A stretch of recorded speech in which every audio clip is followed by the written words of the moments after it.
There we go. Good evening. My name is Martin Ludden. I'm the Executive Director at the St. Paul Neighborhood Network, and I am thrilled to have you all here. So on behalf of the staff here, thank you for coming. Welcome to the St. Paul Neighborhood Network. We are St. Paul's oldest community media center. We do a lot of stuff here, and I'm not going to go through the whole list, but we are a platform. We're about access, and we're about access to technology and access to a platform to tell stories. We're about raising voices. And I think one of the best ways there is to raise your voice is to vote. So thank you for being here to inform yourself. Thank you to our organizers and to our many candidates. Thank you all for being here. And without any further ado, I'm going to turn it over to my friend and yours, the founder of the Theater of Public Policy, Mr. Tane Danger. Yay. Thank you. All right. Thank you all so much for being here this evening. I'm not going to spend a lot of time. I will say my name is Tane Danger. I am the host of a show called the Theater of Public Policy.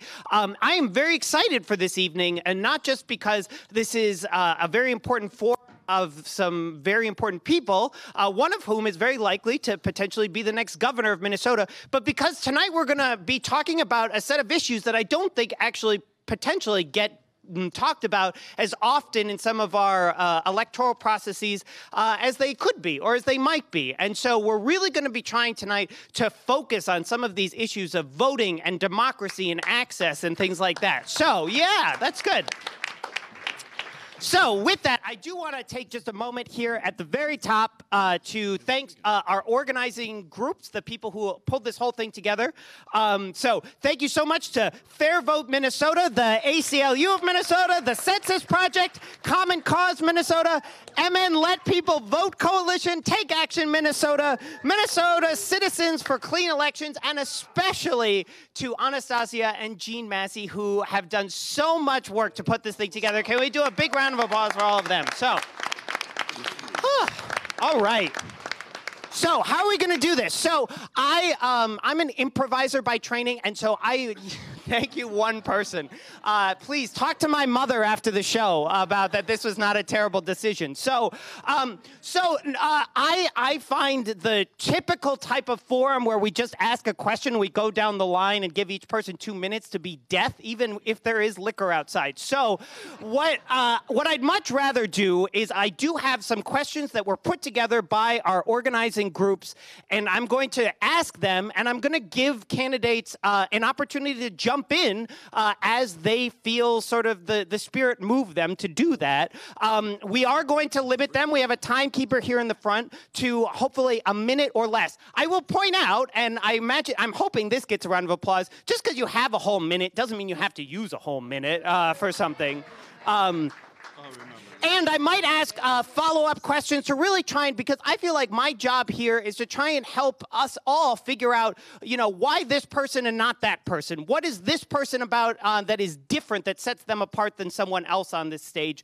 Because I imagine all of us think that these issues are very important, and so it's trying to make a decision about who we think we rank as potentially the best one. So with that, I'm going to just introduce each of the candidates. And you all are sitting in completely different order than I have written down, so that's okay. So I'll try and go right down the line. So please wait. A big round of applause. Tina Liebling, right here next to me.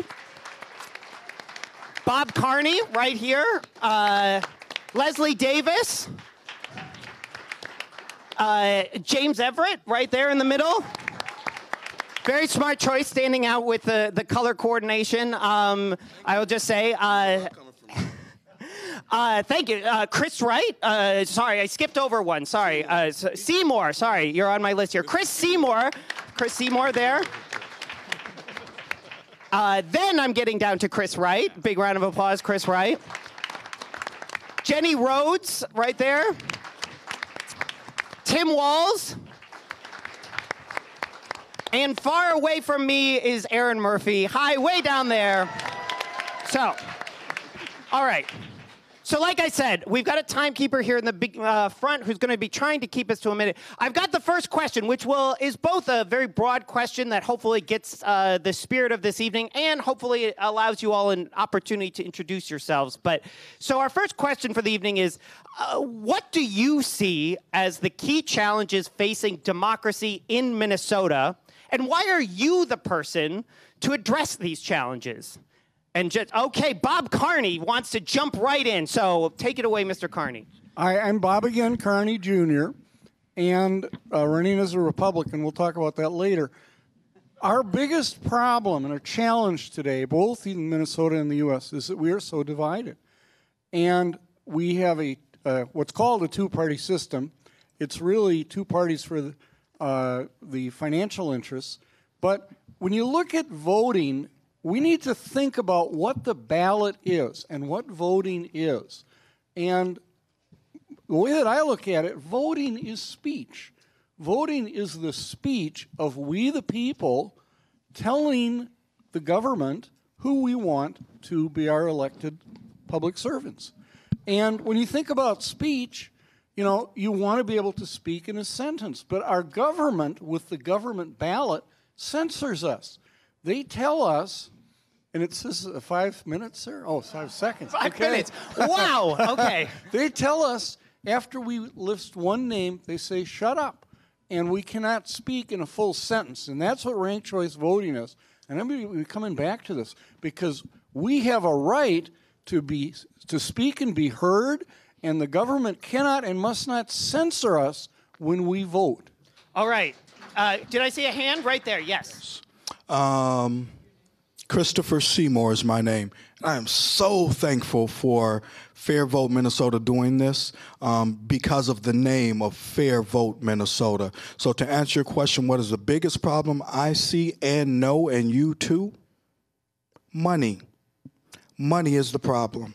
Okay, I am the most independent person on this platform right now because I'm not connected to any party. Is there anyone else on here that is not connected to a party? You're not? Not yet. So I'm not seeking any party endorsement anymore. I can't say that I haven't, okay? But we know with parties come money. With money comes the ability to market. With the ability to market comes the ability to trick you. Comes the ability to get into your census. Comes the ability to control what you think through media, social media, television, books, print, and so on and so forth. They control votes. They control us through money, and I'm here to expose that and change that through your vote. All right. Thank you so much. Leslie Davis, I'm going to... Thank you for the opportunity to speak to you tonight. The biggest problem facing politics and the DFL and the Republicans is fear.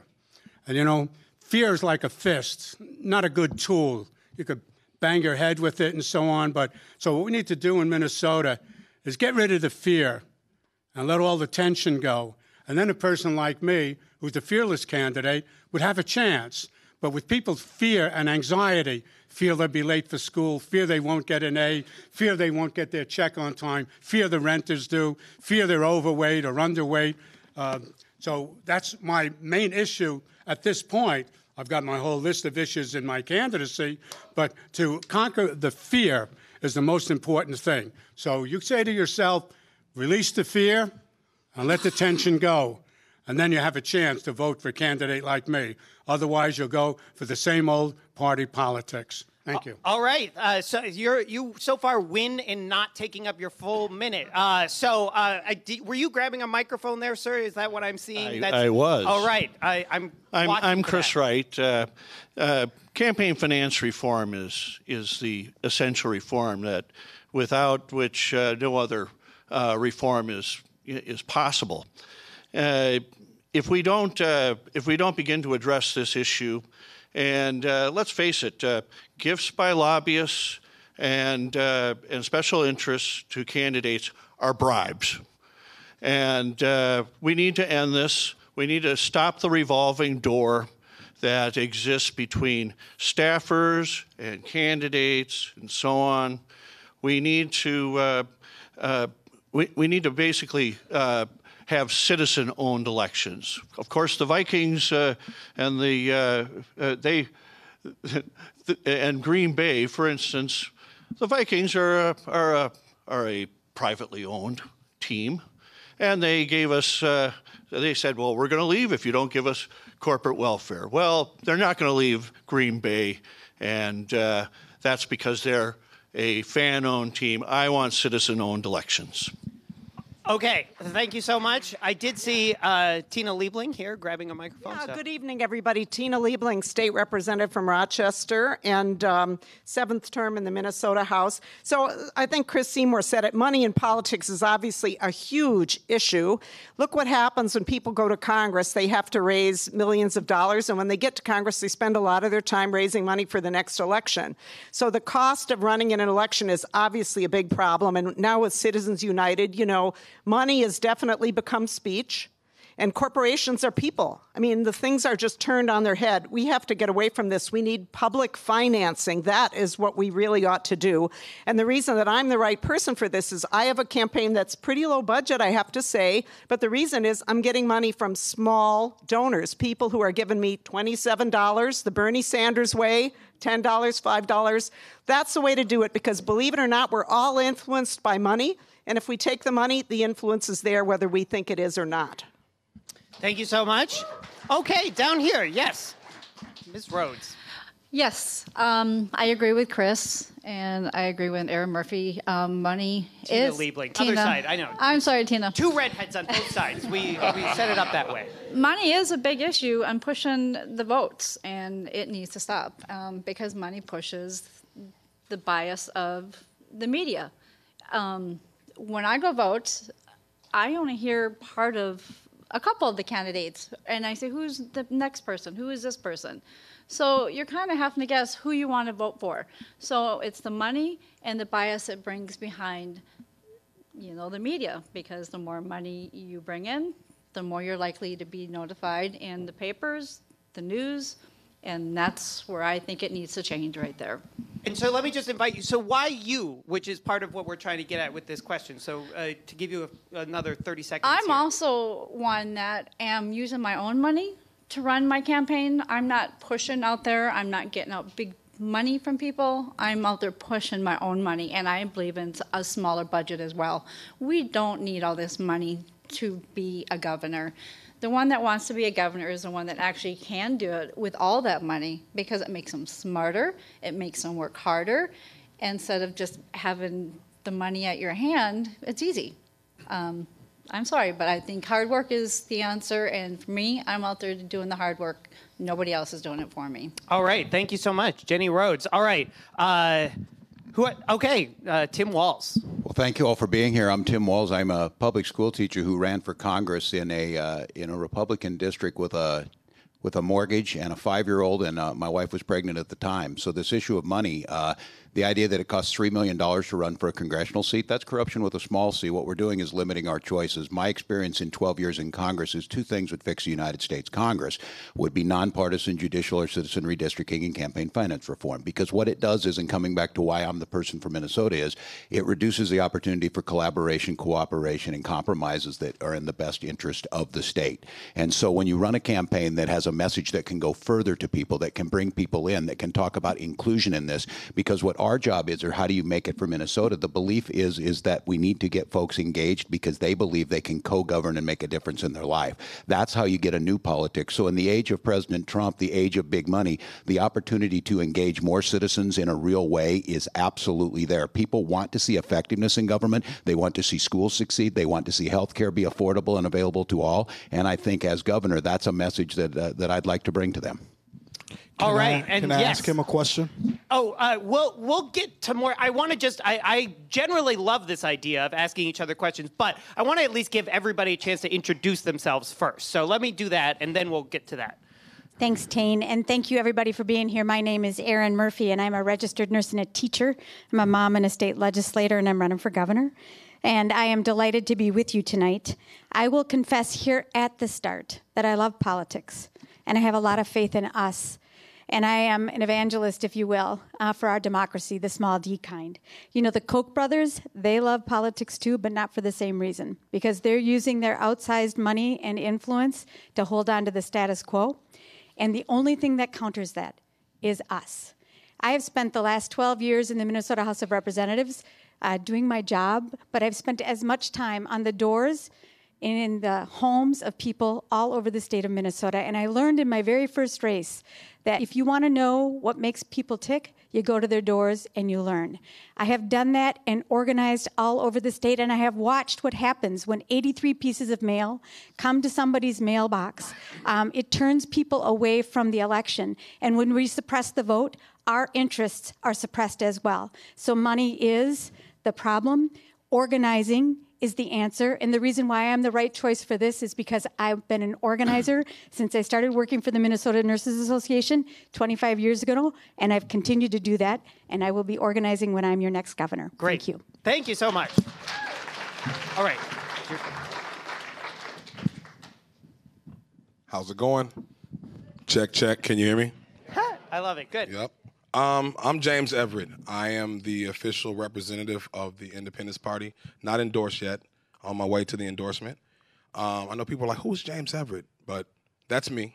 I'm from Minnesota, born in North Minneapolis, North Side, representing. And you know how people say, like Tupac says, the rose that grew from concrete.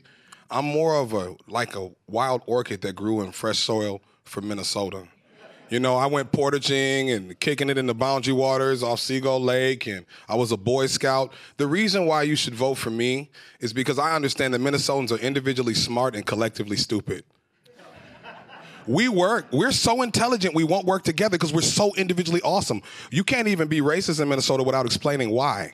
You know what I'm saying? So part of my campaign is eliminating racism and constructing healthy prejudice. You know what I'm saying? Because sometimes it's not about your color. I just don't like your ways. We need to be able, Minnesotans, to say, well, he did it for this or that. No, you suck because you don't pay back stuff. You remind me of my brother, and he looks like me. My point to you is that we as Minnesotans, we had full bellies, so we had a lot of time to think about a lot of things. It's time for us to work together. I'm here to bridge those gaps. All right. Thank you so much. All right. Did you have a question you wanted to ask? Yes, yeah. And any of the candidates who spoke on the same lines of Tim can ask this question, but something Tim said sparked the question of, it sounded like he was for fairness in elections. And so as a rebel and as an independent person, I would ask, and even as a teacher, because teachers do this daily, we give without thinking. And so as a teacher, I'm asking a fellow teacher, you know, Tim has raised the most money on this panel without being endorsed at all. He's got over $1 million so far, and I don't know how much is spent or not, but would you be willing to give a guy like me some money? I've only raised $20. I'm not laughing. Is that what? Well, I'm not laughing either. I've only raised $20, and I haven't spent enough money to actually file as a candidate yet, even though I announced August 2nd, 2016. So, well, let's let him answer the question. Yeah.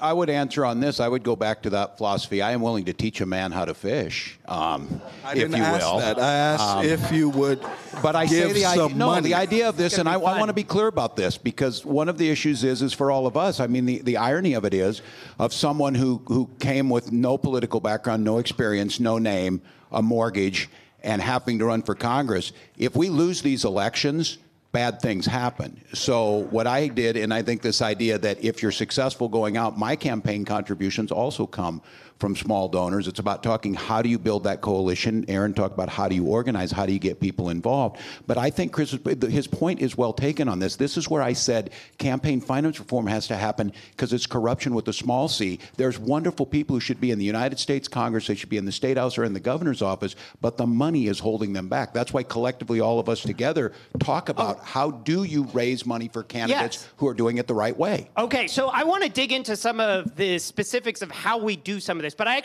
do have a statement from one of the candidates who wasn't able to be here this evening. So Rebecca Otto sent this, and just since we've been sort of doing introductions, I'll read this very quickly. So thank you all for being at this important forum. I wish I could be in attendance, but I have an important family obligation tonight. I do want to briefly share my thoughts about critical issues that you'll be discussing this evening. I was an early supporter of ranked choice voting. I've supported implementing RCV at the municipal level, and I am open to the conversation about bringing it to state-level elections. I'm a strong supporter of publicly financed elections. I signed the public subsidy agreement when I declared my run for governor, just as I've done each time I've run for elected office. Dark money currently has a stranglehold on our politics. I call this the politics of greed. We need to end Citizens United and enact strong campaign finance reform laws. Again, thank you all for taking the time to be here. I wish you a lively discussion, I bet. And look forward to seeing you all out on the campaign trail. Rebecca Otto. So this brings me to what our second question for the evening is, which is getting to the first bullet point that Auditor Otto had in her statement there. So I'll read this as it's written. Our political system is becoming more gridlocked and unable to respond to the challenges facing our state. Ranked choice voting is a response to this problem because it requires candidates to reach beyond their base and campaign towards a majority of voters to win, and because it makes elections more competitive by leveling the playing field for more parties to participate. Would you agree with that statement? And if so, do you support RCV?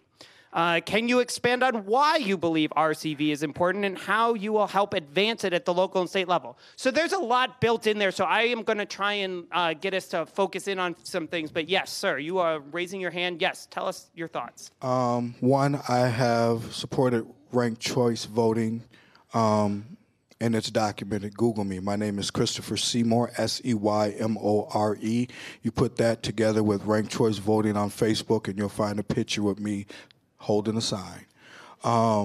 So I'm willing to do anything to decongest that gridlock, okay?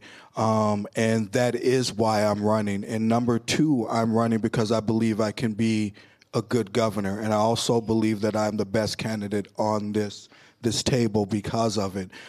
If I was elected governor, that would be fairness. And so just to you are saying ranked choice voting statewide is something that you would support and push for as governor? Yes, it would do. And I'm going to tell you the truth, as an independent candidate, it would do me good.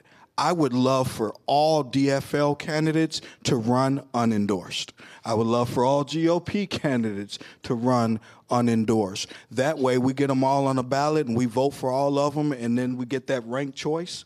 I might be at the top. Okay, that's very succinct. Thank you. Did I see? Sorry, Erin Murphy down there. Yep. So when I ran the very first time, I was in a field of 5 candidates seeking the DFL endorsement. It was a very competitive race, and ranked choice voting was used as a test at that convention. And the results of ranked choice voting turned out the same as the results of the endorsing process, which gave me a lot of confidence. Jesse Mortensen, who was the Green Party candidate in that race, asked me to support ranked choice voting, and I did when we moved it in St. Paul. And we've been through a couple of elections now, and it's just working fine. So if it is legislated, and I'm the governor, I'll sign it into law. But let me also say this, because we've seen the threat of preemption in many ways coming to the state legislature, preempting local units of government on raising the wage, on earn sick and safe, on saying something about smoking, something about gun safety. And I will not allow, and I will not sign efforts to preempt local units of government to move forward with ideas like this, because this is how we test it out and learn. And it's a proof point that we can move statewide together. All right, so if the legislation comes to Erin Murphy, she signs it. Yes, Bob Carney. Do you want to grab this microphone right there? Bob again, Carney, Jr. And going back to the first point that I made, voting the ballot is speech. It is our speech to the government. And ranked choice voting lets us speak in a sentence. You can say, I prefer Tim Walz first, and then Tim Pawlenty's next, and then Bob again, and go figure all that out. But the point is that everybody should be able to speak in a sentence. And the result of that is that you tend to have less division. People move toward the center because you can't get a majority if you are on one extreme. But with what we have now, you have this throw away your vote argument. You have two parties that are increasingly divided. That's a recipe for more division. But the key point we need to keep in mind is that ranked choice voting is both speech and it is a right. We can't ask the permission for the government to do this. We need to demand it.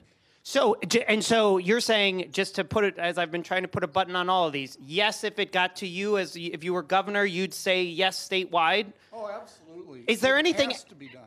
Okay, very good. So is there anybody up here that, just can I ask, that doesn't support ranked choice voting going statewide, that would have any reservations about signing it if it came? Okay, we have one person, so I want to give Ms. Rhoades an opportunity. I would, because you're still pushing for the people that they hear of and that they know of. Yeah, you can do ranked choice voting, but what if I only heard of Tim or James or Tina?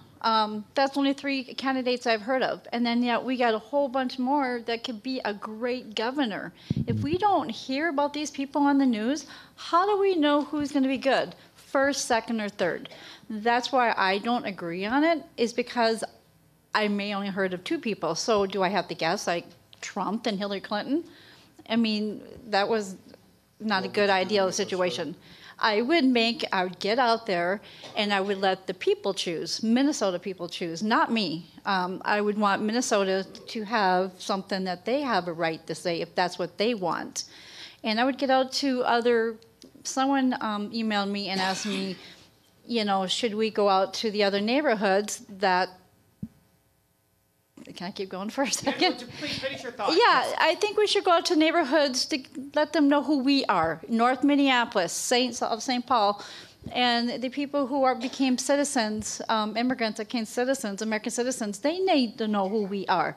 They are part of us. So unless they know who we are, I don't agree on it. So I know you're grabbing a microphone. I just want to try and get to try and sort out it seems like the tiers we have here. So we have at least one person who says that they would hesitate to sign something or maybe not sign something if it was statewide. We have a few folks who have said, yes, absolutely, I would sign something.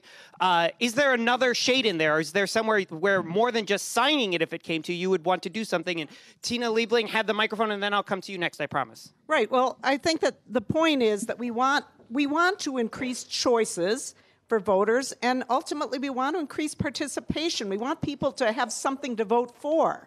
And I think a lot of the time people don't vote because they don't feel like there's anything to vote for. And the system that we have has gotten us to that point where you get down to basically 2 major nominees and people look and say, well, there's nobody there that I feel like I can vote for. So I think ranked choice voting is a good idea. I like the fact that we're rolling it out in municipalities, that we're getting some experience with it. And where the shade of difference for me comes is I think we need more experience with it in more municipalities before we're ready to go statewide, because we want people to have confidence and we want them to understand so that they feel really good participating in voting. I don't really think we're there yet, but certainly if it got to my desk, I think we would probably have gone through more process before that would happen. And so at that point, yes, I would want to sign it. Okay, Chris. Sorry, you were waiting, I believe. You've been doing me wrong, man. No, that's why I'm coming to you first here. Yeah. I stopped him. I just came to you. When I saw this bow tie, I knew you were going to be trouble today, man. I knew it. You look too good not to act up, man. Oh, no, I'm just messing with you. But I think, well, first of all, I was on the first ranked choice ballot in the history of Minneapolis and Minnesota. So I'm a practitioner. I ran for mayor of the city of Minneapolis. I would hesitate. I agree that I would hesitate to roll it out statewide. We should go to counties first and go up the tiers and see what the effects are on that level. There's a lot of decisions made. Some things can't be sustained in certain ways over 8 years. I mean, you need 8 years to do certain things just to lay out certain plans, especially when cities run in 20, 30, 40-year plans of development. So I believe that, so with the ranked choice, I like more options. But in this situation, even though it would benefit me more, because I'm I'm cool. I can do a lot of different things. I can get to a lot of different people. But overall, it's most important that we test it out first. So I've benefited from it. I came in like 9, in my votes for the city. I spent $150 on my campaign. But yeah, I had a good time too. But I also put some good policy that, as long as you do it, I don't care if you give me credit, just get the work done. All right, so we've got a whole batch of folks who are saying, if it gets to me, if it works its way up the system, and so now, Chris, you were going to jump in, yeah. Well, I'm a little bit ambivalent about it myself. It seems a little bit messy at times with the ranked choice voting, but if we added, and I think also the money-back candidates are really going to be the ones who are going to win anyway, because no one's going to vote for someone they never heard of. That's just a fact of life, and the ones who get their name out there first and impress that on the minds of the voters are the ones who are going to win. I would like to see, in addition to it, how about a choice for none of the above as well? And so does that mean and if none of the above won, then we throw out those 2 and we start all over. So does that mean that if, just to try and pull out these differences, if a bill got to your desk that was, statewide ranked choice voting, you would veto it? No, I probably would sign it. I'm trying so hard to find some differences here. Yes, Leslie Davis, you were pulling a microphone close to you.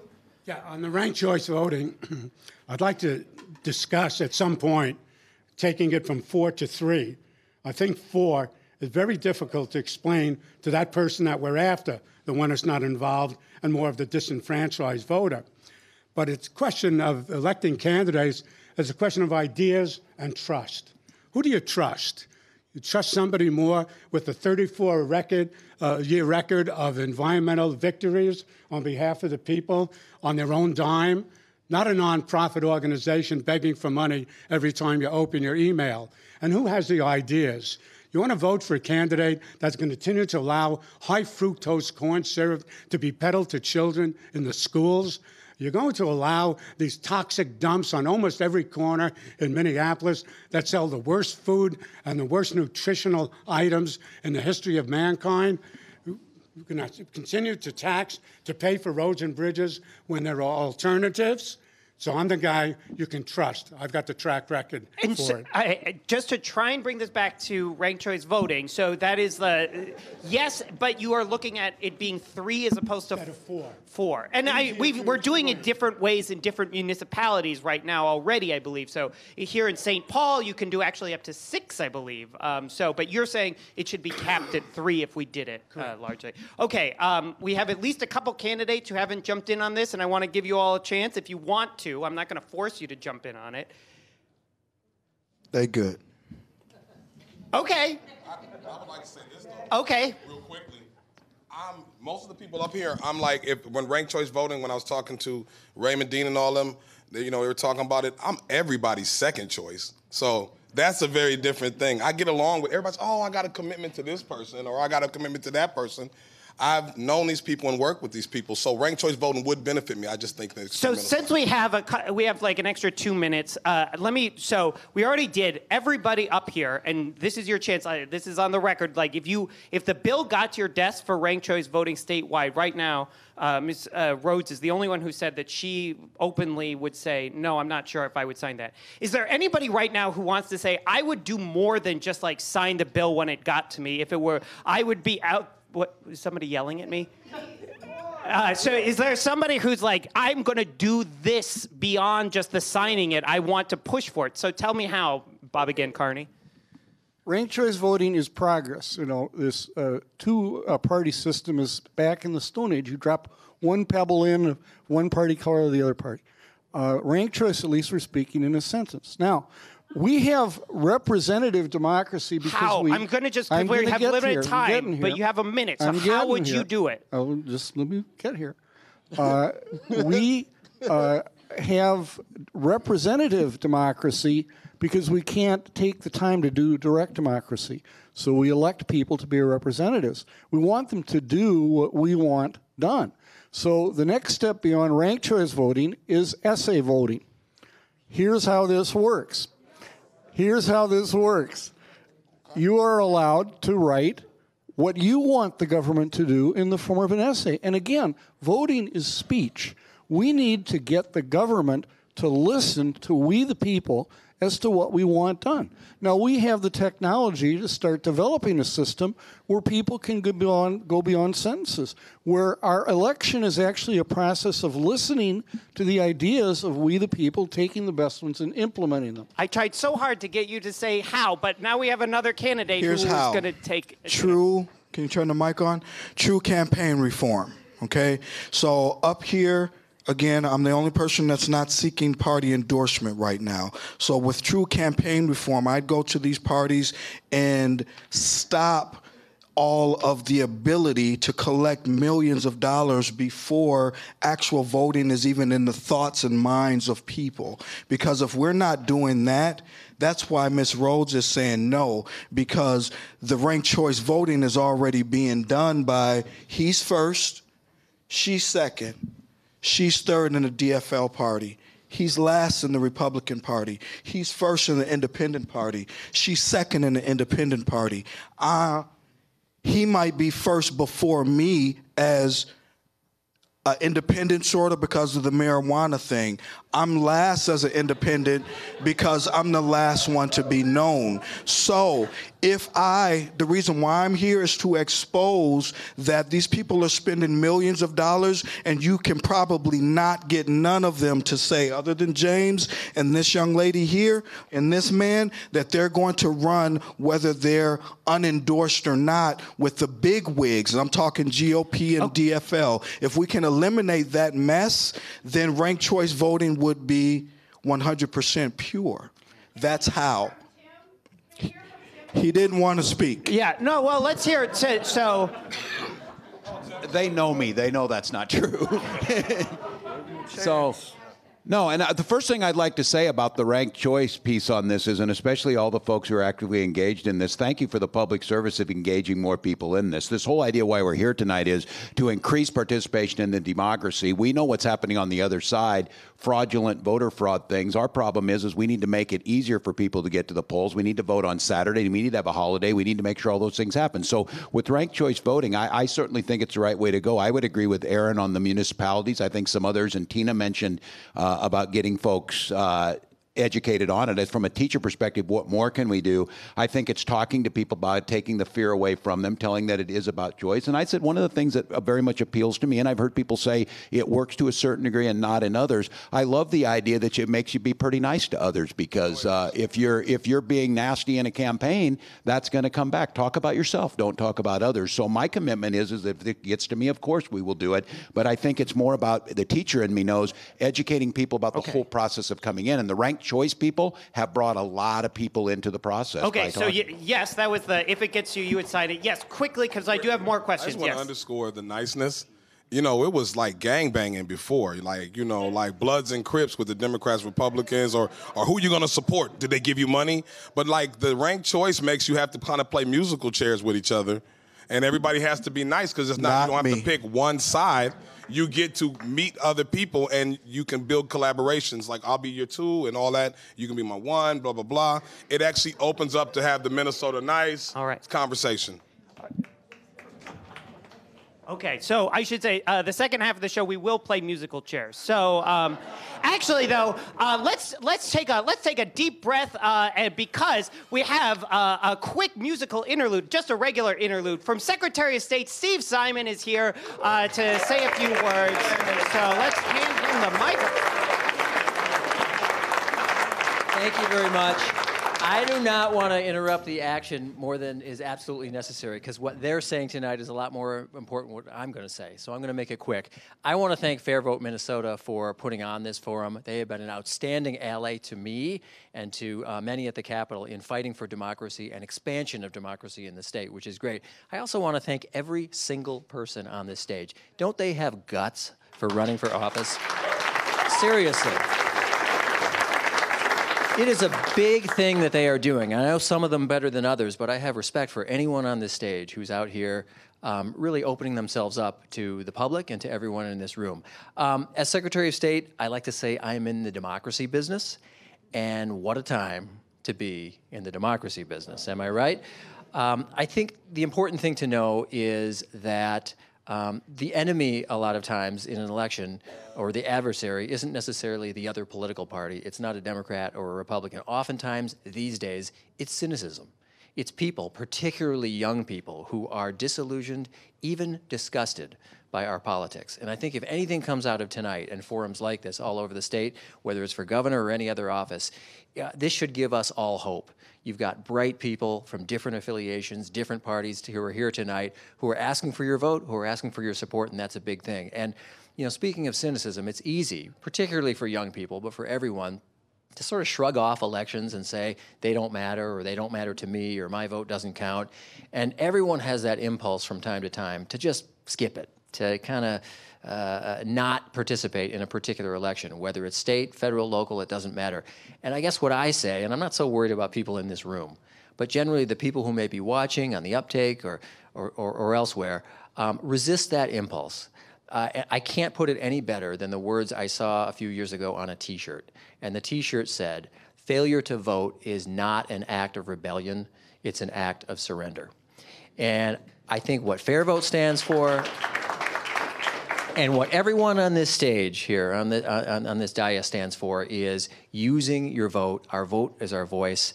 And again, I just go back to these great candidates up here who are putting themselves out here, not for their own health, because they want to move Minnesota forward in their own way, and in different ways that they might articulate. So thank you for being here tonight. Thank you for Fair Vote for putting this on. Now back to the people you really want and need to hear from, and that is the noble candidates on this stage. Thank you very much.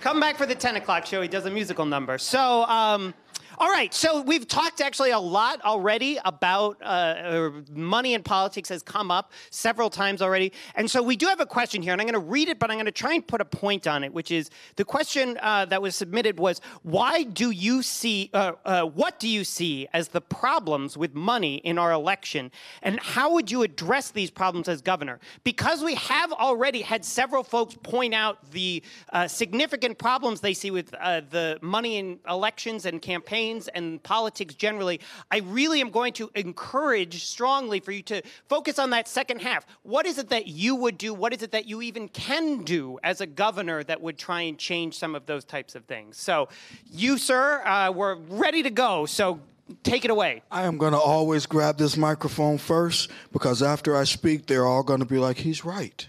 That's what we should do. That's why I'm running for governor, because I'm right. This is what we should do. We have to, I'm finna go way back. Way back. I'm gonna say it one more time, way back. The Republicans and the Democrats are the ones who were in civil war. We're in treaty. No one is bold enough to tell you this in the United States who wants to be a politician. We're in treaty between the two. That's why we use the words liberal, conservative, Republican, Democrat. What I would do as the governor every day as an independent human is to convince the people. We need to eliminate that foolishness throughout our laws. We have Republicans suing a Democratic governor, not humans suing a human. And they stand and they say, my man Tim just said tonight, we can't afford to lose another election. Who is we? The people behind him. He's not running as an independent. I heard him say, speak on yourself, but you can Google me, Seymore, and you'll find me. But I have to speak on what's here, because this is what's been holding us back. This is the problem. Okay. No change. Okay. Thank you. Leslie Davis, you were jumping in there? The cornerstone of my campaign for the last 8 years has been the Davis money plan. Now, when you talk to the legislators, they don't know where money comes from and how it comes into circulation. Matter of fact, 99.9% of the people don't know where money comes from and how it comes into circulation. I do. I have two of the top experts in the field in Minnesota advising me in my campaign. And we would bring money into circulation as wealth, not debt, to build all our roads and bridges and take off all the gasoline, axle, and sales taxes. And we'd have state-of-the-art roads and bridges in Minnesota. It would help the environment. We'd create thousands of jobs along the way. So we understand where money comes from and how it comes into circulation. And I don't care who becomes in office. I'm running for office because there's nobody out there with an idea, with a plan to stop the fluoridation of our public water supplies or how to build roads and bridges without taxes or borrowing. Okay. Tina Liebling is... I'm going to stand up. Yeah, good. Yeah. Okay, short people have to stand up. So, the question was, what can we do? Yes. And what can we do? There are a number of things that we can do because even though Minnesota's better than a lot of places, we have a lot of challenges. So one of the things we need to do is the legislative caucuses. Do you know that even though candidates are limited in how much they can accept and how much they can spend, usually, the legislative caucuses are not. And so a lot of money flows to our legislature, to the House Democrats, Senate Democrats. That's who I mean by the caucuses, Republican Democrats, Republican senators. So they are taking a lot of money from special interest groups, and it shapes what happens. And members of the legislature may not even know that. So it's a really tough thing to do, but we ought to cut off that flow of money so that that isn't happening behind the scenes. There are a lot of other things we need to do. One is stop the revolving door where legislators can leave the legislature and go and become a lobbyist right away, and staff too. And I've had legislation to try to do that. And make legislators tell people who is paying for their junkets. Legislators can go on junkets and they don't have to report it at all. We need to close there's a lot more things, but it's too much and my time is up. But it is, but you gave us some really particular things to chew on here. So this question of disclosure of things like junkets and the question of a bill to actually make it so that a former legislator and or a staff, was it a period of time, your legislation, or was it permanent that they could, it was a period of time? A period of time. So that they don't just, so that you can't get offered a fancy job while you're in this position and then, so it's a corruption thing. Is that something everybody up here would support, that kind of legislation? Is there anybody up here who would not support that kind of legislation? Ms. Rhoades, you're winning on my, trying to sort people out. So Mr. Walz, if it's all right, I'm going to give Ms. Rhoades a chance to respond, and then I'll go to you because I know you were grabbing a microphone there. Do you want to grab your microphone there first? I don't agree on that because right now, everybody knows who Tane Walz is. Actually, I didn't know who you were until this year. No offense. But I did. But I think the important thing is that there was an election a few years ago where there was two top, a Democratic and a Republican. And the news came along, and there was one of them that was ahead of the polls on both of them. He was an independent. But the news crew didn't want to report that. He was forgotten. So if you Minnesota people knew about this third person that was ahead of the polls, then he would have been known. I'm saying that everybody should be put out there. And that's where it needs to be fair. I understand that piece. I'm just trying to get this particular. So if legislation, as you as governor came to your desk, there's a 5-year ban on legislators and or staff going into lobbying after they've been there, that's something that you would not support. That was something I'd have to look in a little bit more. Okay. That I'm not, I'll be quite honest, I'm not up to date on that much, but Sure. I think if they go down to a different job, I think it'd be fine. It's what they're doing. I'm not going to say no, but I'm not going to say yes right now either. So I will come to you next, but I did promise Congressman Walz a chance to get in here. But then, no, you can take the microphone because you can go next. Yes, sir. Well, I agree with Tina. I authored it in Congress back in 2007. No trips, no meals, no anything, and then the ban on being able to use the revolving door. I agree with Tina. Much like the money in politics, asking about it goes back to this idea again. It breeds cynicism and it reduces our choices. This idea that, again, if it's a direct correlation, people are taking taking money and voting accordingly. Yes, that happens. But even if that doesn't happen, the public believes it there. So one of the things that I did and I would do as governor is build the coalition necessary. I passed something called the Stock Act, Stop Trading on Congressional Knowledge. Members of Congress could trade using the speech and debate clause of the Constitution in stocks. And lo and behold, they outperformed the market by 6% year in and year out. Either we had the most intelligent people in the world or they had insider knowledge. And what I believed was is that undermines people's trust in the system. That's what this all comes down to, disclosure, knowing what's coming from what's there. We passed that Stock Act. That's how we just got rid of the CDC director who was trading tobacco stock. That's how we got rid of the Health and Human Services director for doing that. What it's meant to do is not that I believe all my colleagues are corrupt, but all of you believe they are. So one of the things that you do is you bring the disclosure, you pass legislation like that, you build that to restore trust in the system. We can do that right here in Minnesota, but Tina's right. You have to believe that people are in it for the people, not for a career stepping stone. Okay, I'm seeing a little bit of fighting over microphones, so I got to give people a chance here. So yes, sir. I want to answer the question that you asked. Does anybody would not do that? So as an African-American man, I know how hard it is when someone tells you you can't do something when you very well are qualified to do. So I understand what he means by in the stock world, in the corporate world, but it's hard to write a law to say this man can't have a job even though he's qualified. Let's make it 3 months from now. So that's why he asked you, would it be indefinite that he can't do that, or would it be in a time period? So if it's in a time period, that's your bias. It's not the public's bias, and you're writing a law that will set up more biases and discrimination towards people, because we all know when something goes to the Supreme Court, it's hard to change that when it's found. So you're saying probably not? Probably, no, I would not. Absolutely not. Absolutely not. James Everett was up here, and then we'll go to Bob again, Carney, and then all the way back Chris there. was next. Oh, I'm sorry. Was Chris? I couldn't see. Chris wasn't waving at me hard enough. That's what we're fighting. Okay. What Tina Liebling said was well taken there. We need to stop the revolving door.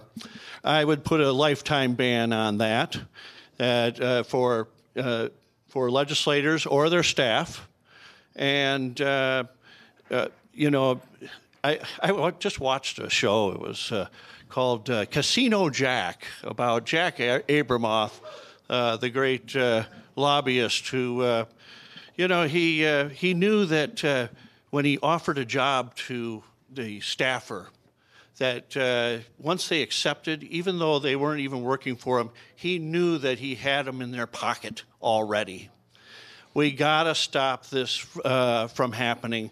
We know this is a very corrupt situation.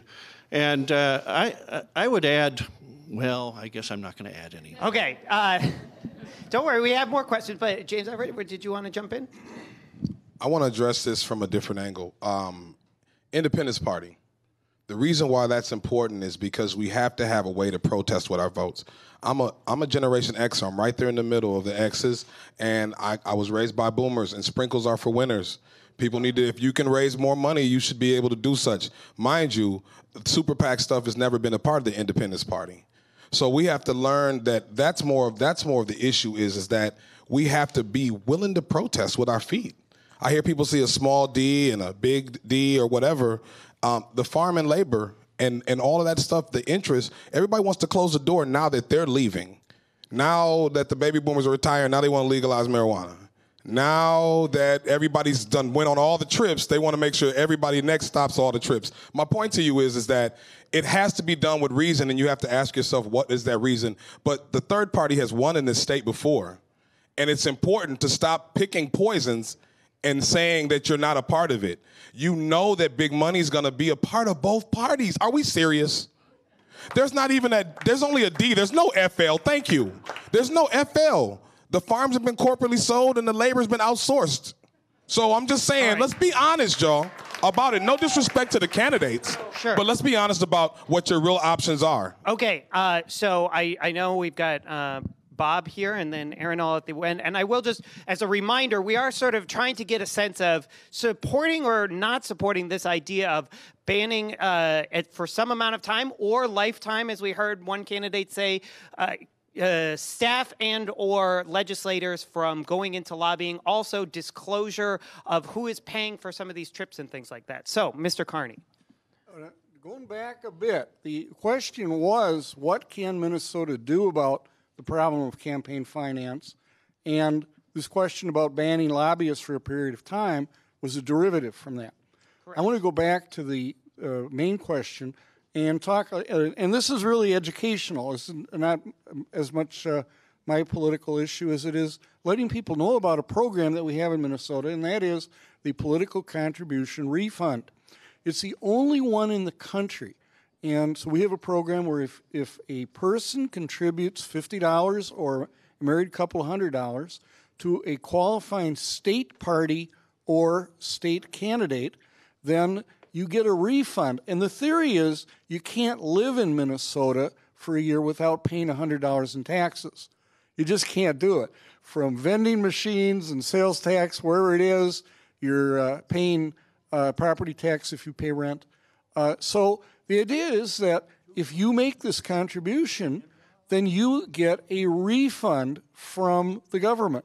It started out as your money, the government collected it, and it's coming back to you. We can do that at the federal level also. But we've got this going. I was the first person to sue Pawlenty when he unallotted it. But we need to fight for this program and use it. And people need to know more about it. So that is a very point well taken, and thank you for answering the initial question. Just to get you on the record with this other piece, how do you feel, and we're out of time, so I'm going to ask sort of for a yes or no, ban on lobbyists lobbying after serving a term in office? To the greatest extent possible. I think both staff and elected officials ought to do that, be required to do that. You may have to have a period where people are given notice that that's the terms they're getting into. Sure. But outside of that, it has to stop. All right. Okay. Down there, Representative Murphy. We took up the issue of disclosure of dark money back in 2013 or 14 when we were the Democrats in charge. And we had talked about the issue. Ryan Winkler, I think, carried the legislation. And there were two special interest groups that said no, the NRA and the Minnesota Citizens Concerned for Life. And that was enough for members of our caucus to say, no, we don't want to vote on that disclosure. That's the power of money. And those two groups then weighed in that election, and they unelected a number of people who weren't willing, right, to vote for that disclosure. So we need to make that dark money transparent. Just like I have to report the money that I raise into the campaign, that money needs to be disclosed as well. That we have to do here in the state of Minnesota. Two, I think that it's important that we expand public financing, the PCR, as Mr. Davis was talking about, and let our tax dollars be used to be able to finance our campaigns more significantly than they are now, to take the power of money out of the elections. I think that it's important for us to use an independent body to draw the districts from which we are elected, because that will be more fair than that legislative process. So you're preempting. And last but not least, as the governor, I'm going to continue to do what I have been doing now for 12 years, spending my time with the people of Minnesota and organizing those voices, because I think that is the counter to the cynicism and the gridlock that's happening in the Capitol. And when Minnesotans' voices are brought into the Capitol, and I'm with the people of Minnesota, organizing that and speaking on behalf of the things that I think are important, we make progress. It's good. I'm with the timekeeper, so I got to do that too. So just to try and put a button back on this. So we have Representative Liebling's bill on the floor here of banning lobbyists for a period of time, banning lobbying for a period of time. Yay. I would support a short window of time, no more than a year. And I will tell you, I recognize some people in this room who are lobbyists. And they are good and decent people, many of them citizen lobbyists. So I don't want to besmirch those reputations. So yes, a cooling off period between the end of your service as an elected official and entering into the profession of lobbying, but not a lifetime ban. What does a year do when the laws don't change? What's the purpose of a year? I think she's talking about a law that would be a year. That's what I'm asking. So if it's only a year, there is no difference. So you're saying don't do it at all then? if you're going to do it, it needs to be lifetime. My thing is, if it's a year, that's just stopping me from getting a job for the next year.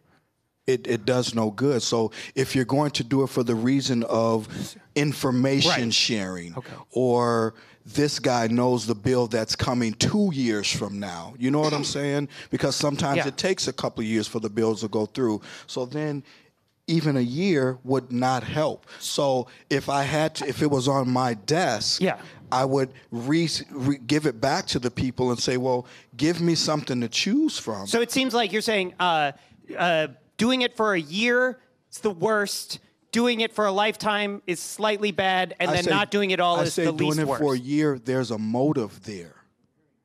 Okay. There's a motive. Not for leaving it alone for a lifetime. There's no motive at all. That's clean and 100% pure. So I'm going to do a dramatic cross across the dais because I have been standing on that side, and I worry that I'm biasing that side of the room. So look at, now I'm over here, and now I'm looking at both sides. So I'm totally going to shift gears here to a very different electoral issue, but something I think a lot of folks here will be interested in. So currently, there are 48,000 or more voters who cannot vote due to their criminal record in Minnesota.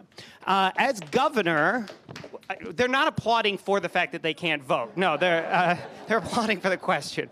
As governor, would you prioritize restoring voting rights for these citizens? If so, how would you approach it?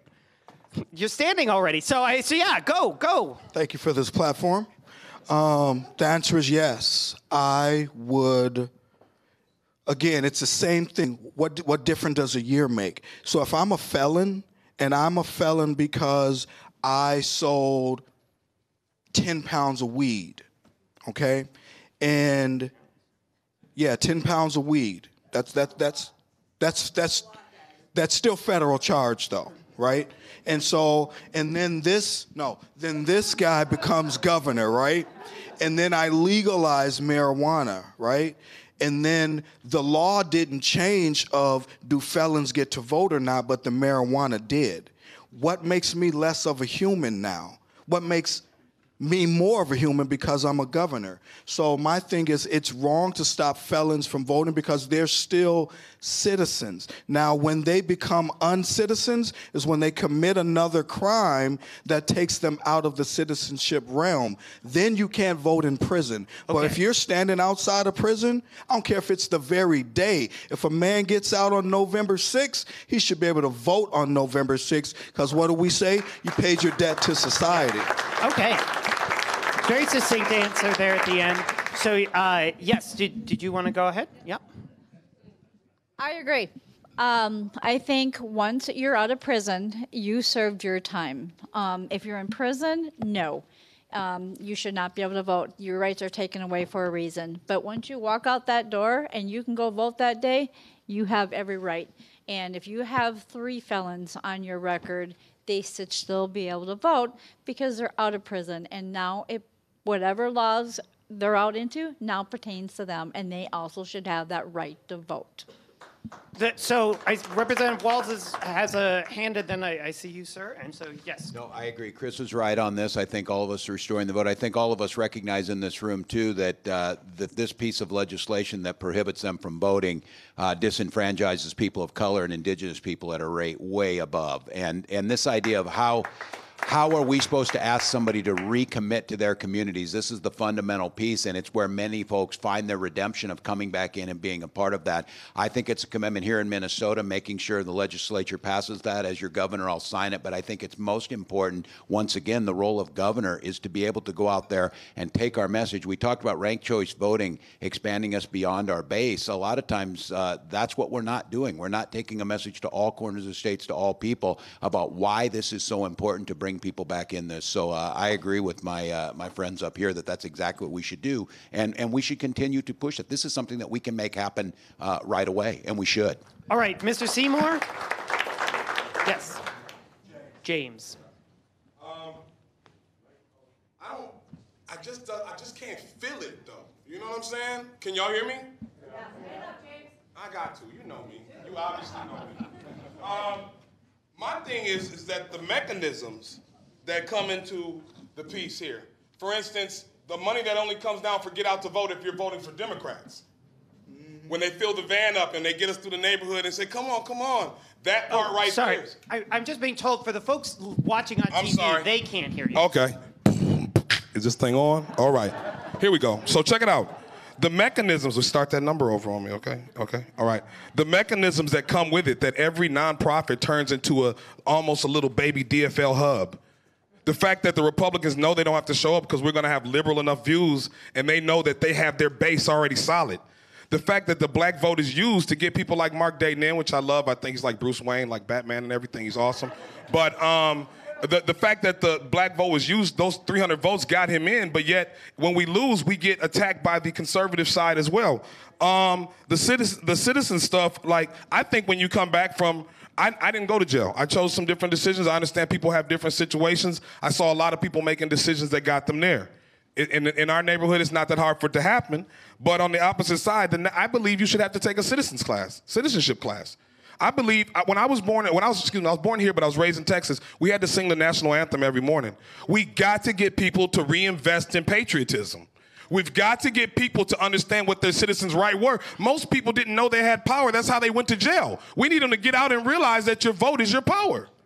Can I just, if we had a citizenship test, what would be the penalty for failing the citizenship test? No citizenship. No, we shouldn't have. No, I'm saying no, there's no penalty. Nope. The point is, do you know that we're in a republic?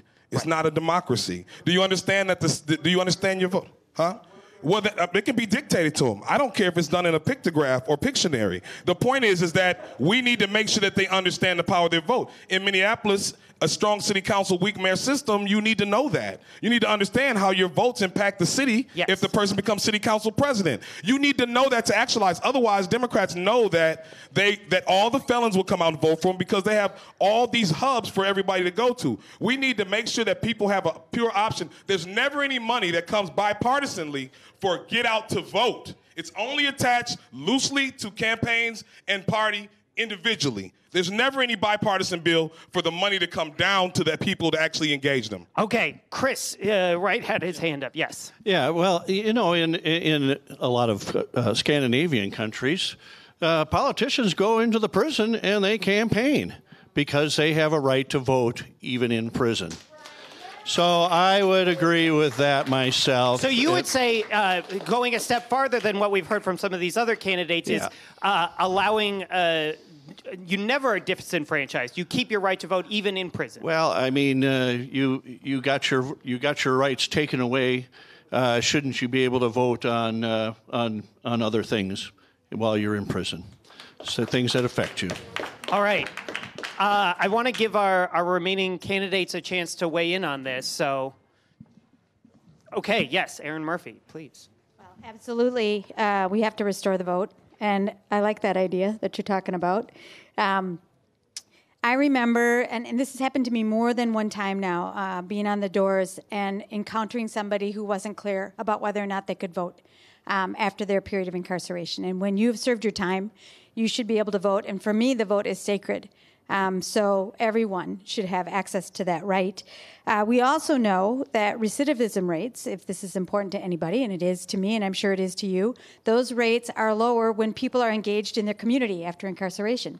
Voting is a measure of community engagement. So for many, many reasons, a justice reason primarily, but for many reasons, I think it is important that we move on this. And I'm an active participant in making sure that that happens. I'm going to go to Tina Liebling. Well, so I'm a criminal defense lawyer by profession, and I absolutely agree that the vote should not be taken away unless that's actually your sentence. And most of the time it isn't. And so I agree that we really should try to figure out ways to let people vote even while they are incarcerated. But there's some practical problems for that, especially because they don't necessarily live in the place that they're incarcerated and people so that would be a little bit difficult. But one thing I just stood up to say is that I think somebody implied here that felons would all vote for DFLers if they could.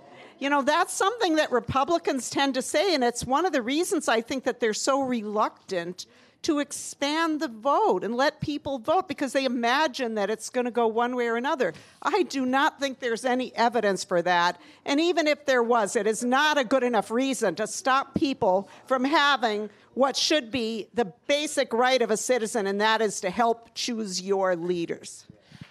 All right, I'll give you 30 seconds to respond, just because I did promise Bob he could go. Yeah, so I please. said that because I have a lot of DFL friends. I got a lot of Republican friends. I didn't want to go into names on live stuff and go that direction. But it is a certain part of who got incarcerated.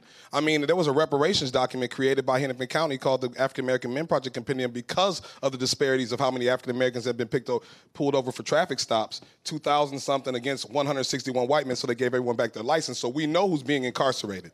That's not the question. And what neighborhoods do they live in? And all of our cities are, the Minneapolis is democratically run, but yet has the highest disparities in the country. 60% of people on probation are outstate Minnesota. Right. 60% of people that are on probation that would benefit from the right to vote are in outstate Minnesota. And the studies have shown that people vote for where they live. Just because the folks can't hear you, so she was saying 60% of folks on probation live in greater Minnesota, and there is some correlation between often where people live and how they vote, which I think we could do a demography piece, and I think that there's a lot to dig into here. But I know Bob again, Carney, wanted to say something on this point. I just briefly wanted to comment that I am in favor of restoring voting rights for anybody as soon as they're released. That's all. That's perfect. Wow, round of applause for the shortest answer. Good job. So, Leslie Davis, I believe you're the last one that we haven't heard from. Do you, yay or nay on restoring voting rights for felons at any point? You agree with Bob? Shortest answer. That you're winning. Yeah, this is good. All right.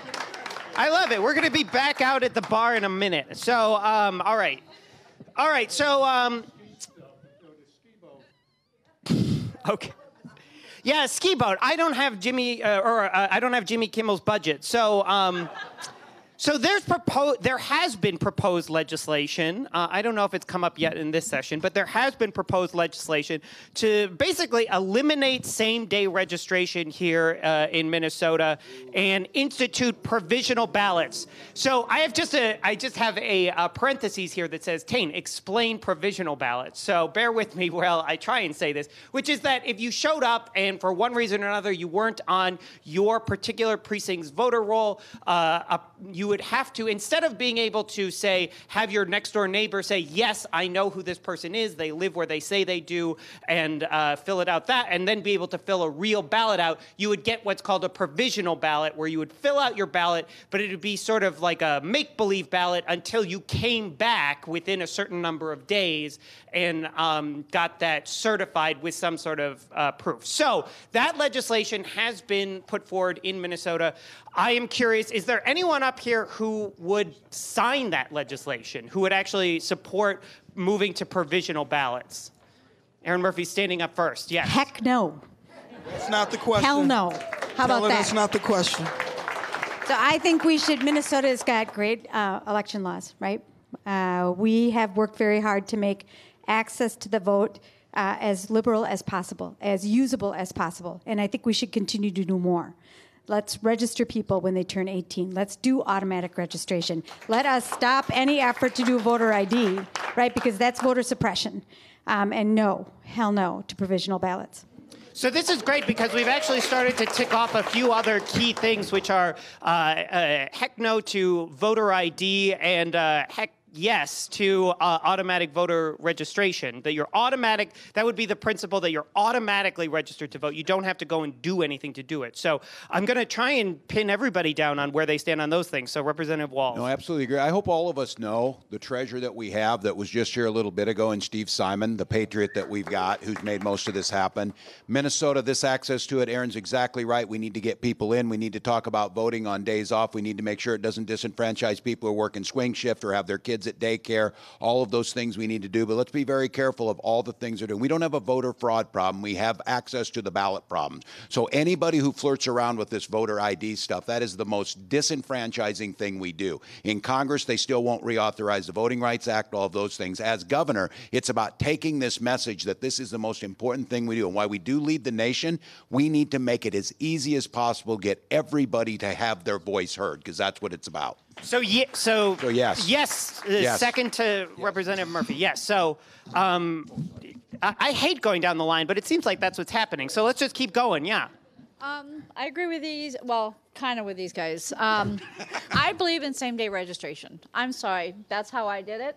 I showed my ID, I voted, and that's what I did. It was simple and it was easy. As per the provisional ballots, no, absolutely not. I think it's bull. We don't need them. Get rid of them. But as for same-day, show your license, you're on the registration. How about automatic voter registration? No, because what happens if they're taking someone else's identity? How do we know if they're not frauding that person? So I would say no right now. All right. Because there is fraud out there. There is a problem every day, and it's getting worse. Ever since Trump got wiped out, the fraud has risen, and it can happen here in Minnesota as well. And what about voter ID? I think you have to have ID. You do. You would support a voter ID bill that came to your desk as governor? Yes, I would. Why shouldn't you have your ID? You have to show an ID to cash a check. You have to show your license to get on an airplane. I don't know who you are. No, I'm sorry. Please, there's a whole bar outside where we can do that kind of stuff. And so we have a little bit more with the forum to keep going. Is that, say, I got a check in the mail and it was his name on it, and I go to the bank and cash it, and they say, I'm sorry, what was your first name? Tane. It's highly forgettable. Tane, well, thank you for banking with us today, and I'm glad to cash your check. So he cashes the check. I walk away with his money. There's the fraud. So if you do automatic, and I'm signing up as someone else's Social Security, and you know today that how many people who have children are subjected to fraud? Lots. Too many. So how do we know that someone else is not taking that away? Okay. Yeah, well, that's very polite of you. So, yes, Chris Wright. Well, of course, we should automatically register people to vote, and also they can always decline if they don't want to. So I think that it's ridiculous to do that. But obviously we don't want voter fraud either. But there's not a whole lot of evidence that there is a whole lot of voter fraud going on anyway. So, a voter ID bill came to your desk, sign or veto? Veto. All right. What if you got a lot of examples on a lot of voters fraud across your desk? Are you going to look at that, or are you going to just ignore it and throw it in the garbage? Fake news. It's not fake news. All right. Yes. So. All right. Again, with keeping it real, I'm going to kind of respond to some of the things that people said up here. Number one, automatic registration is fraud prevention. If I'm 17 and then I turn 18, I'm the same person. And if they didn't steal my identity when I was 17, it makes no difference when I'm 18. That doesn't make a difference. Voter ID, I have went to the poll and forgot my ID and had to figure out some kind of way to vote. So I am against voter ID. But at the same time, she is right. You have to prove some kind of way who you are. I'm standing here today because I'm different than all of these people. Nobody's going to talk to you about artificial intelligence. Nobody's going to talk to you about biometrics. The future of biometrics will happen. I don't care what you say. It's already in the works. So as the governor, that's what I would do. Let's just go on and bring it out. That's what Snapchat is. It's face recognition. When a lot of us go to work, we stick our finger on something. You can vote that way. No one has your pupil. And so I think that you're starting to get into an area of electoral security and ballot security and some of those kinds of questions. Yes. Which, when we're born, they take your fingerprint. So that's not one of the things we as citizens are against. It's an individual thing. No one's going to fight and say, I don't want nobody taking my fingerprint.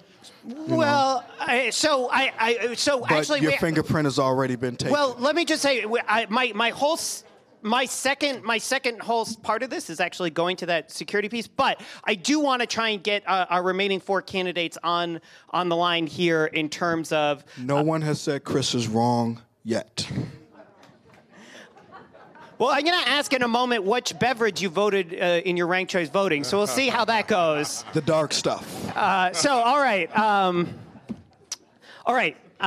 Moving on down. So just to remind folks of what we're talking about here, the initial question was about eliminating same-day registration, but then as a counter to that, we noted the ideas of automatic voter registration when you turn 18 and this question of whether you support voter ID. Okay. Hello? Yes. All right.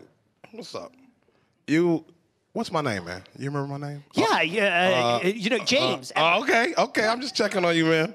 But I think that, no, I wouldn't support automatic registration. Some people are world citizens, which means they can't vote locally at times. Some people want to be sovereign. Some people want to be incognito. They don't want to be registered in that way. That's what the choice is about. Once we start picking choices for folks, it's like almost like a draft. I mean, you know what I'm saying? You don't want to do that. Everyone has the right to participate in whichever way they see fit to. But I do believe in same-day registration. I've seen it work wonders for campaigns. I've saw the knock and drags work well. I think that candidates who don't support that and don't support people having the right, this is my problem with the money. The Republicans have their base already. They don't have to participate, is what I'm saying. And so people come to you and say, well, I'm the Democrat, so you don't got another choice. I mean, I've actually heard that. Is there any money coming down for this, or are you going to get people out to vote? We actually got the van, it's full enough, so we don't really need your vote on this. I mean, and so I saw it being used in that capacity. So my interest is in looking at the reform piece and figuring out where is that going that only one side is invested and the other side can push us that direction. So, James, the one last piece of this is the voter ID. I see the need for voter ID. I think some of it's generational. I think some of us, X's and boomers are a little less trusting because we know we've seen a lot more in the past. I used the example earlier that serial killers is a movie thing, the millennials, to X's and boomers, we knew they existed before the internet. So we have a different way that we look at stuff. I see the need for the voter ID, but I don't want it to be a barrier for anyone that gets to the polls and has to wait and be disenfranchised. I also believe in the absentee ballot. I also believe in, the different ways for people to vote. I believe we should diversify it and ask any party that doesn't believe in it, why? All right. So since we'll keep going on down the line, Leslie Davis, who thank you for bringing a sign, just so that I can keep track of names. So Leslie Davis. I agree with Bob. You agree with Bob? We don't even know what Bob, this is a big moment. We have no idea what Bob's going to say. When I go in to vote, I make them look at my identification and match it to the book. I insist that he look at my identification when I vote. So I'm taking that you think that should be the law then. How does he know who I am, that I'm that person? Maybe somebody's coming in and voting under my name. So that's why I have and carry my identification. So you're saying yes to voter ID. What about automatic voter registration? I like that. You do like that. Yes to automatic voter registration, yes to voter ID. Okay. Bob, speaking for...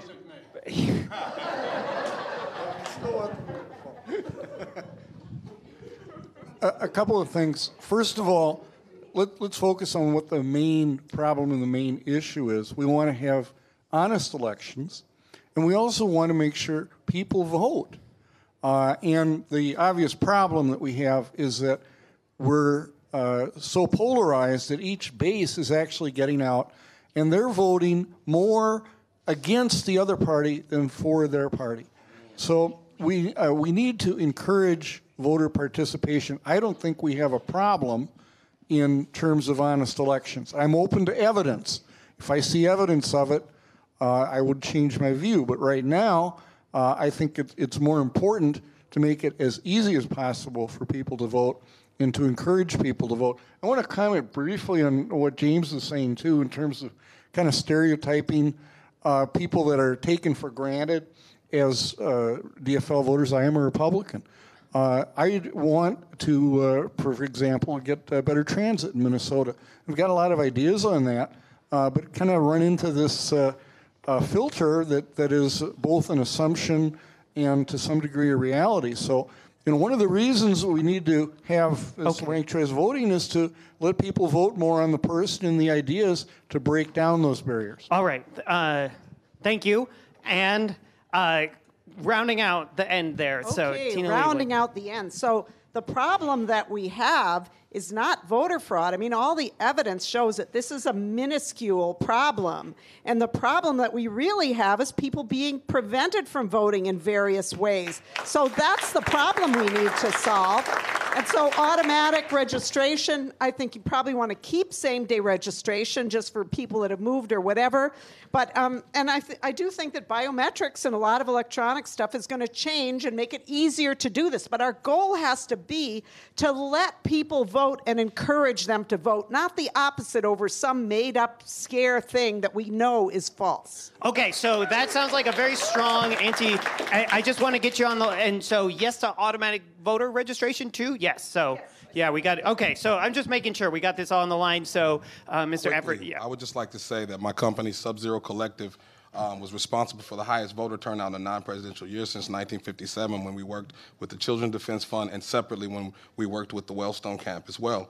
At that time, matter of fact, the underpinnings of our Get Out to Vote strategies of 3,000 people in 3 months were those strategies actually were used at the Wellstone Camp and featured in a few different books. So a lot of the underpinnings of Wellstone's Get Out to Vote efforts at that time that moved to Mondale came behind the organization we were. So I don't want to leave people with the thought that I'm not with the voter turnout. I'm actually a practitioner.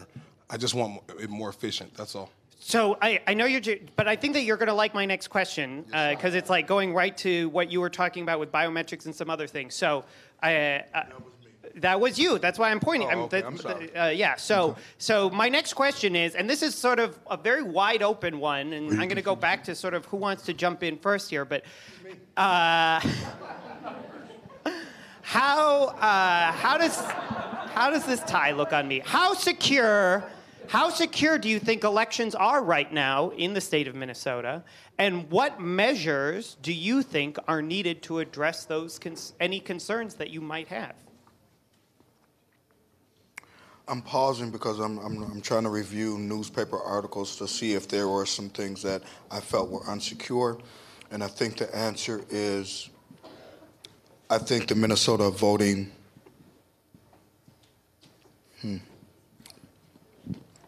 I hate to agree with Tina.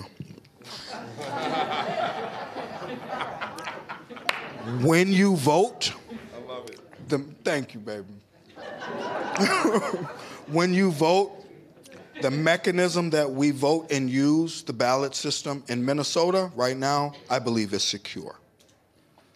What I don't believe is secure is if me, and I've lived in Eden Prairie, I've owned a home in Eden Prairie, live in West Bloomington right now. But if myself moved to Minnetonka today and had to vote tomorrow, I don't think I would get to vote by saying, hey, here's my lease. I just moved here today.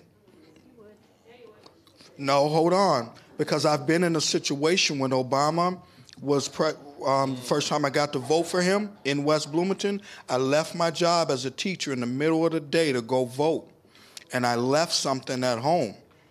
But I had something else in West Bloomington. I did not get to vote. I had to go and get another piece of paper, even though the one piece of paper I brought was sufficient enough. But when you have election judge type people that control their neighborhood, you have leniency. And that's why I was not with James on a man got to go back and get re-citizenship. You know, what is it? You know what I'm saying? It's the same with slaves couldn't read, or I can only read certain letters, or my signature is an X, but my name is Seymore, and I don't know how to spell it, but Master taught me X. And if you tell me, well, you got to write your name, and I say, ma'am, X is my name. On my birth certificate, from my daddy, his name is Lavelle. My middle name is Lavelle, but his name is L.V. because my uncle's name is L.V.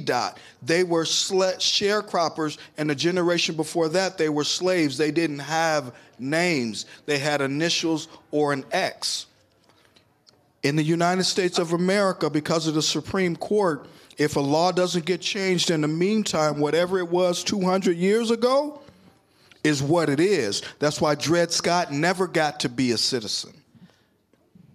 This is very powerful. It's terrible to try and interrupt this, but Tina Liebling did stand up a moment ago, and so I want to give her a chance to jump in here. So, gosh, I almost forgot what I wanted to say because that was terrific. Thank you very much. I wish you could have gone on. I was really pretty spellbound by that. I can go on. Yeah, I know. Okay. No, I just want to say about the security piece. We are really lucky here in Minnesota because the real security challenge, let's face it, is hacking. Hacking. That's what we need to worry about right now. In Minnesota, we have a paper trail, so we are very lucky in that respect. And it's hard for me to know as a legislator exactly how secure we are, but I do think we have a very good Secretary of State. He's in the democracy business. We're all in the democracy business, right?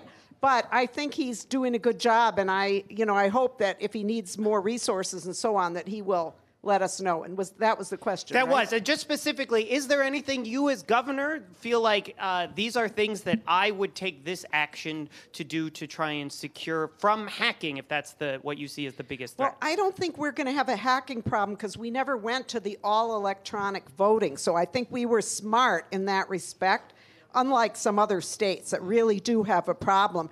But you got to make sure that your voting system has enough resources. I mean, it takes a lot of work and resources to have a good, secure, accessible voting system. So we got to make sure that's well funded. Okay.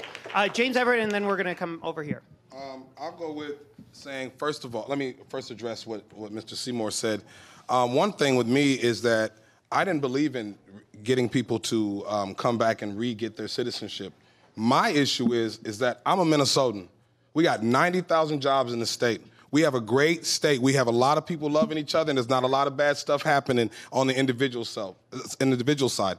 I'm saying that if we're moving forward, I'm not running for city council, I'm running for governor. I'm asking for the standard to be that we ask people as Minnesota citizens to consider whatever way that they need to be re-enfranchised, how to come back into society and be a contributor to the political process so that we're not fighting over the big dollar thing. So I want to say that first. Sure. One of my slogans, thank you very much.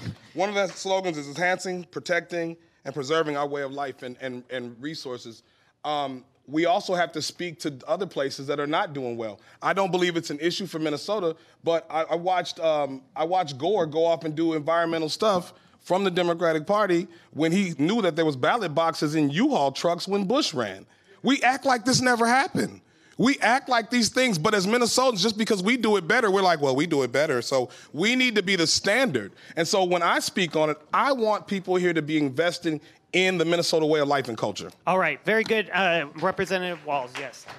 This sanctity of the ballot is fundamental to our democracy, and we all know what's going on with this. In Minnesota, again, and Tina's right, thanks to Steve Simon and others, and the paper trail, that's really important. But it's in the minds of the people. We know what they've done. They've undermined the legitimacy of our electoral process. That's what they're trying to do. That's why I joined 57 of my colleagues to bring the impeachment proceedings to the floor because of what they did with the Russia hacks to our electoral system. Because what that's doing is that is the fundamental undermining of it. So as governor of Minnesota, we continue to protect our system, keep it safe with the paper ballots, but do the job of educating and restoring the faith of the people in that system. What they're trying to do is get you to believe that the election results don't matter, so voting doesn't matter, to reduce that participation. That is the most corrosive, cancerous thing to our democracy. And so for any of us to let any of that pass by, but to be very clear, there's 31 out of 1 billion votes cast that showed any type of in-person voting. voter fraud. That is so minutely small. We should reduce it to 0 if we attempt to, but all it is planting that seed. So what we have to do is go out of our way to show the people how secure it is. We know it is. Do more to show them that it's that way. And as governor, that's exactly what I would do. Very good. Ms. Wright? Hi. I do think our system is secure. We do have card readers, and there's a paper trail. One thing that we do not get to, which is not a secure thing in our system, and that is the money vote. The wealthy get to vote for the wealth-backed candidates, but how do we get to vote for it? Well, we got the PCR. Well, that was great when it was introduced in 1990. It would be, we'd be having $97.28 if it had been tied to inflation. I make the proposal that we have that every person in the state gets at least a $75 credit, and that they don't have to wait 3 weeks to get their refund back from the state, and that we can give that money to the candidate or party of our choice, and it's a credit that can be given through the state or even a debit card. Thanks. So in the interest of time, I want to ask, are there any security issues anybody up here sees that we haven't talked about that we should be talking about? So I think that it is important to recognize, and I've seen this election after election last year in Morris, Minnesota. There were folks that were trying to interrupt students' ability to come in and vote, sending them away. And there are people that work at balloting places across the state of Minnesota that are there to protect that integrity of the people coming in to vote. And I'm grateful for that, and we've got to keep doing that, right, to make sure that no one gets turned away because they might not know the rules. I also know that in Minnesota, we do an audit after every election. The counties do that. So whether not a recount, but just an audit to make sure that the results that we've got are validated and verified, which is important as well. Another statement to the way that we make sure our elections are full of integrity. And last, I want to say we have to hold on to the paper ballot. And there will always be efforts, right, to move us to an electronic kind of voting. The paper ballot is our proof point, and we have to hang on to those in the state of Minnesota. All right. I'm seeing nodding. Both Bob and Leslie agree with Erin. Good. Oh, no, Bob, you're nodding to jump in. Yes. I just want to reaffirm also the paper ballot is so... Yeah. The paper ballot is so key. I think a lot of people have said that. It's absolutely right. There is a huge danger around the country of states that don't use it. Okay, so I'm going to shift gears here. This is something that I actually am very interested in. There have been multiple efforts to create an independent process for redistricting in Minnesota. By a round of applause, do you support independent redistricting? And if so, what might that look like? I'm going to say no. And I'm saying no from the standpoint of globalism. Okay, if I was to ever run for president of the United States, I would make sure that my country, from the day I become president, doesn't seek to take over another country. That's why we're in the problem that we have across the globe now, because countries take over other countries. So now with the state of Minnesota, okay, how I see if any changes of redistricting happens, it has to be a change of how construction happens or school districts, But changing voting redistricting, there's no reason for that. It's not a tax thing. It's not an educational boundary. It's not a blood or a crip thing. It's not a white or a black thing. So I would say like the people in Chisago. The people in Chisago shouldn't say, well, you know what, we want a couple of more feet of y'all city. If I can just ask a little bit further on this. I mean, right now we have districts that are drawn. For the last several cycles, they've been drawn by courts because we've had divided government in Minnesota. In a lot of states, in Wisconsin, for example, you could end up with one party basically writing those. So this question is specifically to, should there be an independent body that is outside of that political process to draw the lines that we do already have? To make decisions in how people are going to vote in the future, there's no such thing as an independent body. That's a person making a decision for the rest of the people. Can you ask it a different way? So like I live in Senate District 62, which is part of Minneapolis. Okay. And so at some point when we go through another census, they'll decide, okay, in order to have the same number of senators represent the same number of people, we have to draw the lines in a way where there's the right number of people living. Somebody has to draw those lines. Okay. Question is, who should draw those lines? Should it be people that are appointed by the governor and legislature? Should it be an independent body? Should it be the courts? I think Minnesota should get to how California does things. I forget what it's called, like when you put something on the ballot. Even redistricting should be decided by the people that live in a district and or outside of the district. All right. That's me personally. There's a bunch of folks who want to jump in. I'm going to give Congressman Walz here, and then I'm going to come back over there. Yes. I'm going to speak about this because I live in it. The number one problem with our government right now is gerrymandered districts in the House of Representatives. That is fundamentally the issue, nothing else. So I'm saying it on this. Chris is wrong. In 1972, 300 districts split ticket vote. They voted for the president of one party, a member of Congress from the other. There are now 12 districts in America that has a Democrat setting in one that voted for President Trump. What it did is it disincentivized compromise. It put people into camps where there was no reason to try and find common ground, and it is absolutely corrosive along with the campaign finance reform. Minnesota and the legislators, we have a kind of a system that's a hybrid. We do it, then it ends up going to the courts afterwards. If the Republicans own all three branches of government here, they will change that procedure, and they will gerrymander Minnesota to ensure we don't have fair representation. As your governor, my commitment is to do it this way, judicial or nonpartisan citizen redistricting to ensure that there's fair elections, not fair for not lean towards Democrats, not lean towards Republicans. For all of you, if you're worried about any good news that's all come out recently, the court case in Pennsylvania, what the Supreme Court refused to hear, is the best thing to happen for democracy in the last year. So just to try, and I did promise, James, that I would go, but let me just get one piece on this. So yes, we've had it sort of gone through the courts, but that's because we've had divided government. If you're a governor in 2021, a Democrat DFL governor, and you have it's possible you could have a whole DFL legislature. You're saying you would still put it into a nonpartisan process? Absolutely. All right. It's the only fair way to protect democracy. All right. James Everett. My issue comes down to I saw redistricting work very interesting in my neighborhood. First of all, let's start with gerrymandering. Okay, that's the major issue on the table. I've watched different parties write. I watched them draw lines around opposite candidates' houses. I watched the Green Party get nixed out of the whole major party status and stuff because the redistricting, and they would redistrict right around people's houses. I watched them use the money that was supposed to go for the dilapidated warehouse district of downtown Minneapolis North Loop to revitalize it and then redistrict downtown almost into its own castle and city. I know that 60% of North Minneapolis is youth under the age of 25. You only have to be 18 to vote. But if we have 10 people at the address that are registered voters, that means that in a strong city council weak mayor system, it only takes 2,500 people to get someone elected to city council. If they get elected enough times, they become president, which in turn means that you have to disenfranchise those votes per house.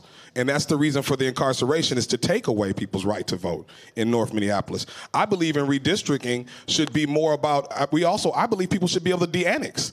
I believe that North Minneapolis should be like South St. Paul. I believe if you don't have the interest of your city, you should be able to apply to de-annex or create your own township as well. So that needs to be a discussion on that, and I do support independent. So independent board that does redistricting is what you're... It has to be. Okay. We've seen it go other ways, and it's not working.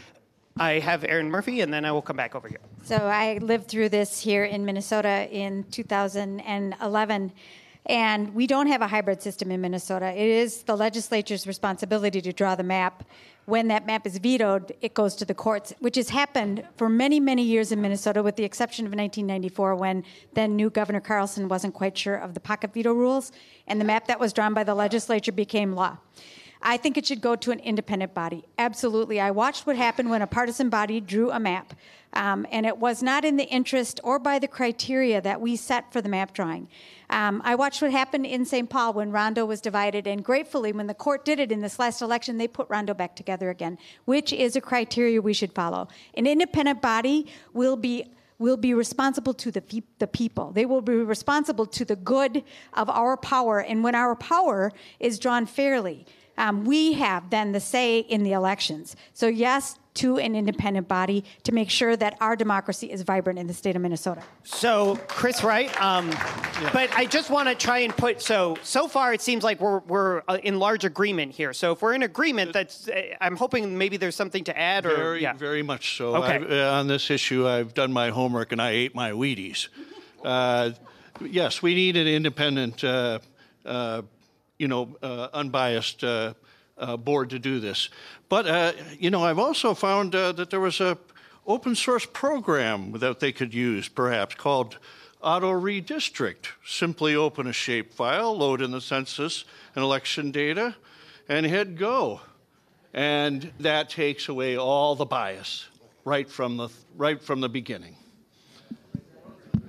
As some people in the audience are murmuring, someone writes the program, but...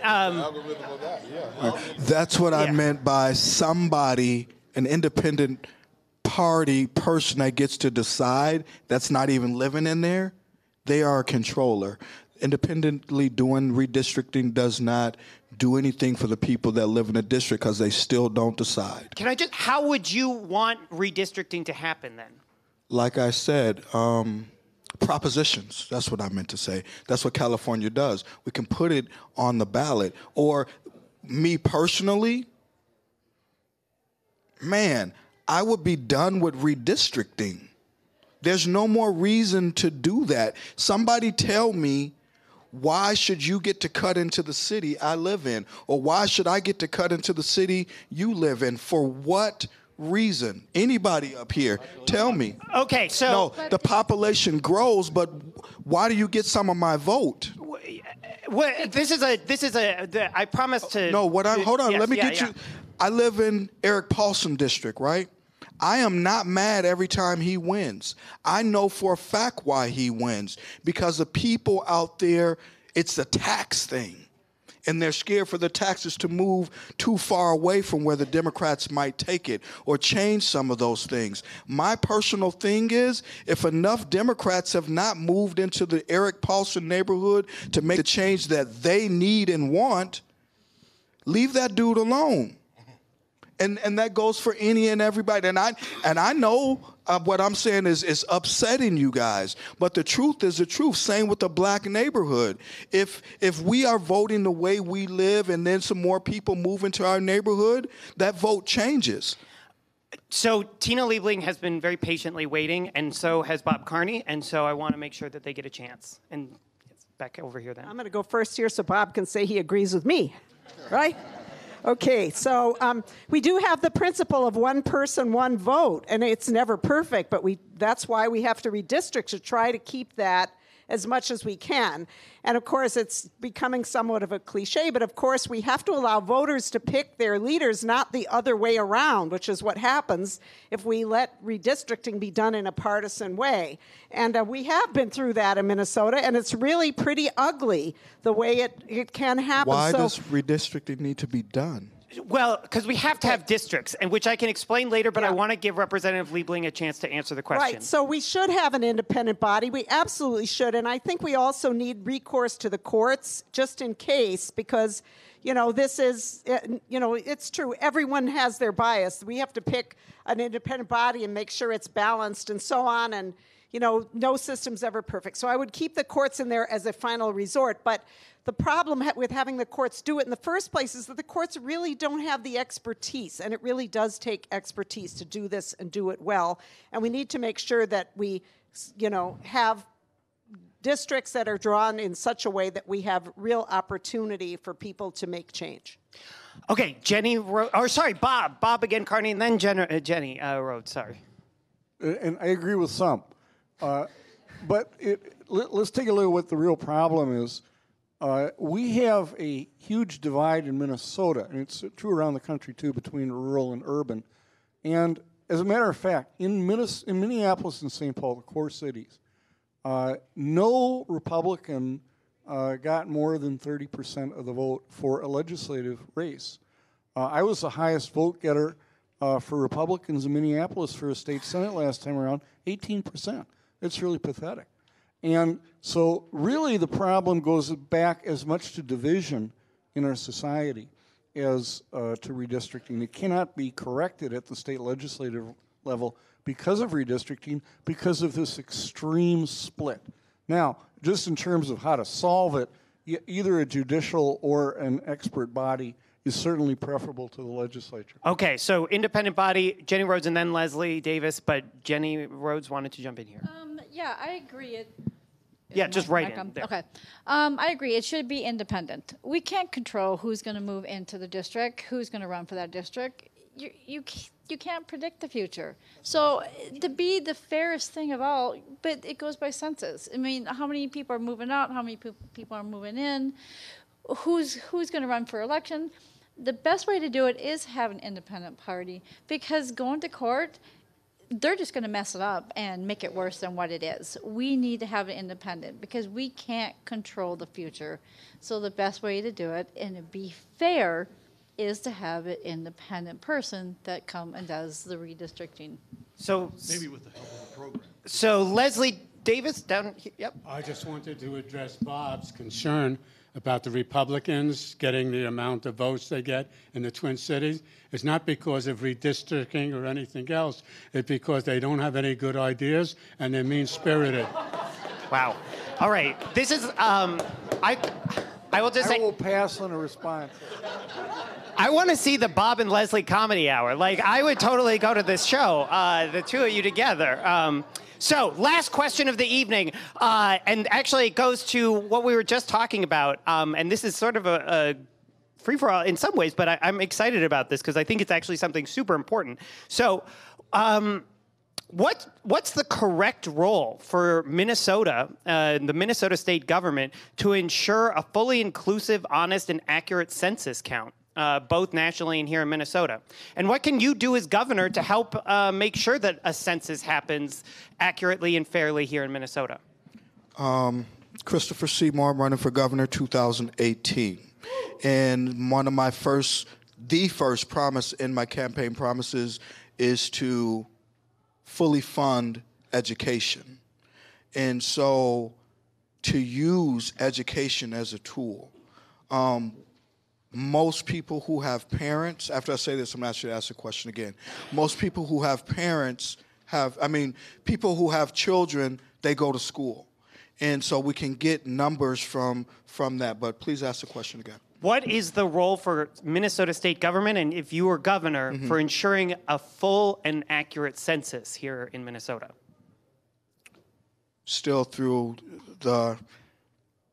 we got to go by districting, yeah, right? So, but the truth is there is no way to do that. There is no way to do that. Some people don't want to fill out the census thing. Keep it the way it is. It's voluntary.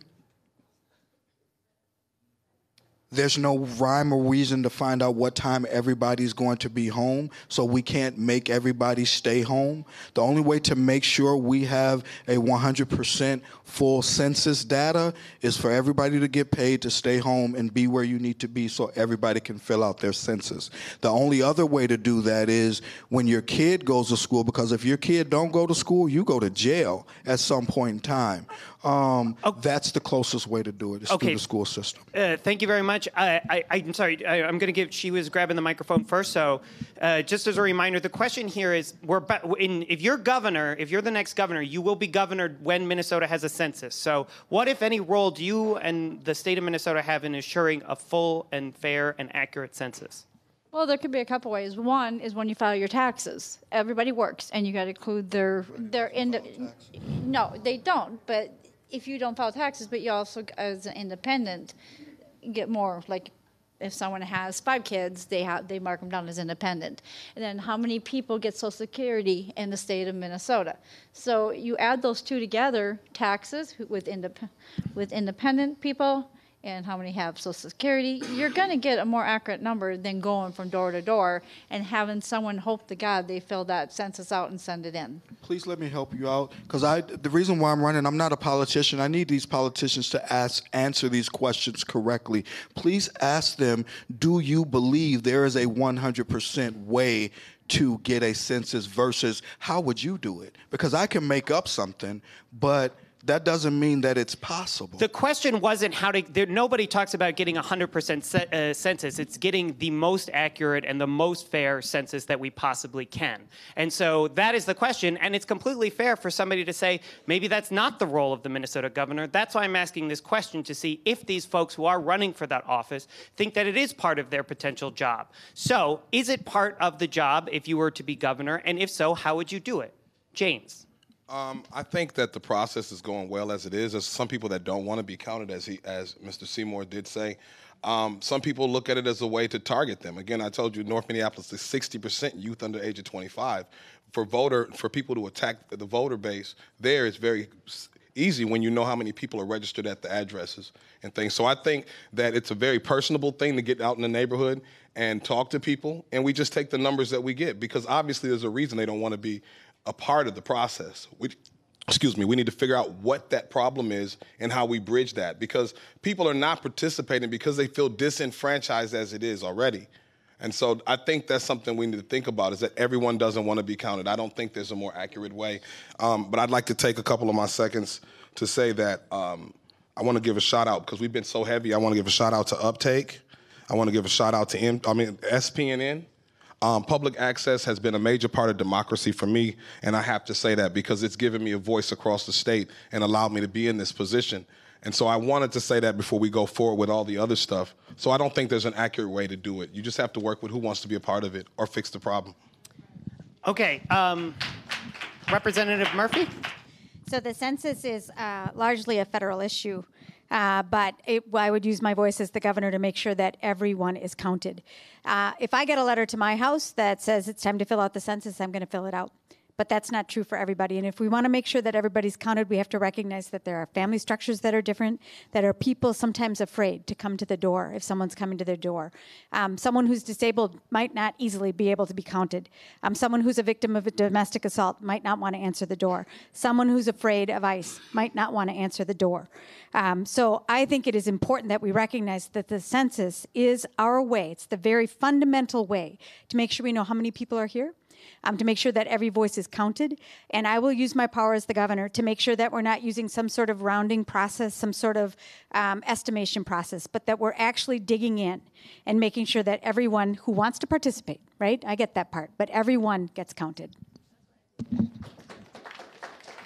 Tina Liebling, and then I'll come back over here. Okay, I noticed you call Representative Murphy. Sorry, Representative Tina. I've been going back and forth with everybody. Okay. I can't. Yeah. So I don't think there's a really direct role for the governor in the census and the accuracy of the census. However, this is an area, traditionally, we've undercounted immigrants. That's a serious, serious problem. We need to be able to count. And so I'm really worried that this time it's going to be even worse, because people are in such fear because of what's going on with the Trump administration. So all the things that we need to do, first of all, are the things that we need to do anyway to try to give immigrants to our state the feeling that they're welcome, and that we're going to protect them to the degree that we possibly can, including driver's licenses, for goodness sakes, for people who are undocumented. So all of that stuff needs to happen. And then the governor needs to use the bully pulpit to talk to people about the importance and why they need to be counted. That's really a leadership issue that I would love to engage in, because it's super important. Everyone needs to be counted, and people really need to be reassured that they are not going to be targeted as a result of being part of the census. And right now I can well understand why people are worried about that. Okay, to be fair, I'm going to just say Tim Walz, no title. Tim Walz, and then we'll go back over to... Tina was exactly right on that part of it, and Erin was too. It's predominantly a federal issue because it is required by the Constitution that we need to do it. It is critically important. It's one of the most important things that we do because all kinds of things flow from that, whether it is federal aid, whether it is how we deliver health care. And I can tell you, in Minnesota, here's the deal. We are on the bubble. If we do not get this right, or some of you get frisky and have more children, we're going to go from 8 to 7 in... We're going to go from 8 to 7 in federal representation. That is a huge loss of voice for nearly 800,000 people in this state. What the governor can do is, once again, reassure that the system is safe, talk about the responsibility, constitutional responsibility about being there, but then make the case, like so many of these things are, is building a consensus that this is in the best interest of your community. If you are able to get to a certain level and become a metropolitan statistical area, it changes how federal aid is allocated to your community. It changes how we make decisions about community and public health. So one of the roles, the most important state role, is reassuring people that this matters and it improves our country and strengthens it, and making the case of this. The founders understood how important it was going to be to make sure, and Erin had a great point, make sure the enumerators who are doing the counting are culturally sensitive and trained. The state can help with that. All right. I'm going to go to Bob and then back over to Chris. Yes, so Mr. Carney. Yeah, of course, we've covered that it is a federal issue. The Constitution requires an enumeration of persons. It does not require an enumeration of citizens. It's very clear about that. And so we really do have to focus on enumerating persons. And as a Republican, I've just got to throw one more piece into this. Let's think about counting the unborn. That's shame. All right, Chris. Okay, well, I think Erin, Tina, and Tim have spoken well about it's a federal responsibility, and we do need to make sure that we keep our representation in Congress and so on. But I think based on what we've been talking about here at this, I'd like to diverge from the question and point out that we need to stop prohibit lobbyists from bundling campaign contributions. We need to end this prohibit fundraising during legislative hours. How about that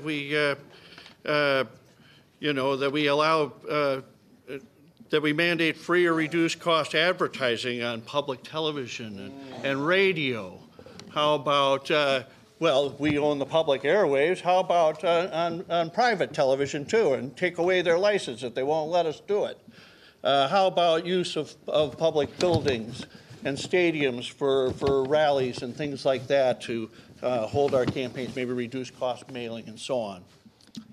Anyway, go to voteright.org and let's get growing. All right, thank you so much, Chris Wright. So because this is our last question, whether you have something to say about the census, I mean, we've diverged once. I want to make sure that I'm giving Leslie Davis and Jenny Rhoades here and James Everett, if you all want to have something. Yeah. I'm going to go that route. I saw my biggest problem is becoming a candidate. I've been doing the work so long, I either I go all the way over the top, or I miss people right in the middle. My thing is that you see I have the intellectual capacity to do such. You look at this book here, The Compassionate Rebel Revolution. I mapped out in 2011 what we would do now. My chapter is called The Governor of Hip Hop. It's written by Burt Burlow, and this is my cabinet for governor. We already wrote this. The people in this book are the cabinet of the people that I would bring into committees. There's a lot of thought that went into my campaign. Vote James. forgov.com is my website. But check in with me. I'll be here also, and anybody who wants to talk later on, we can go next door to Lake Monster. I've already talked to them about us having further conversation. I couldn't drink before this, but afterwards, though, come party with your boy, okay? Okay. Did you want to jump in? Okay.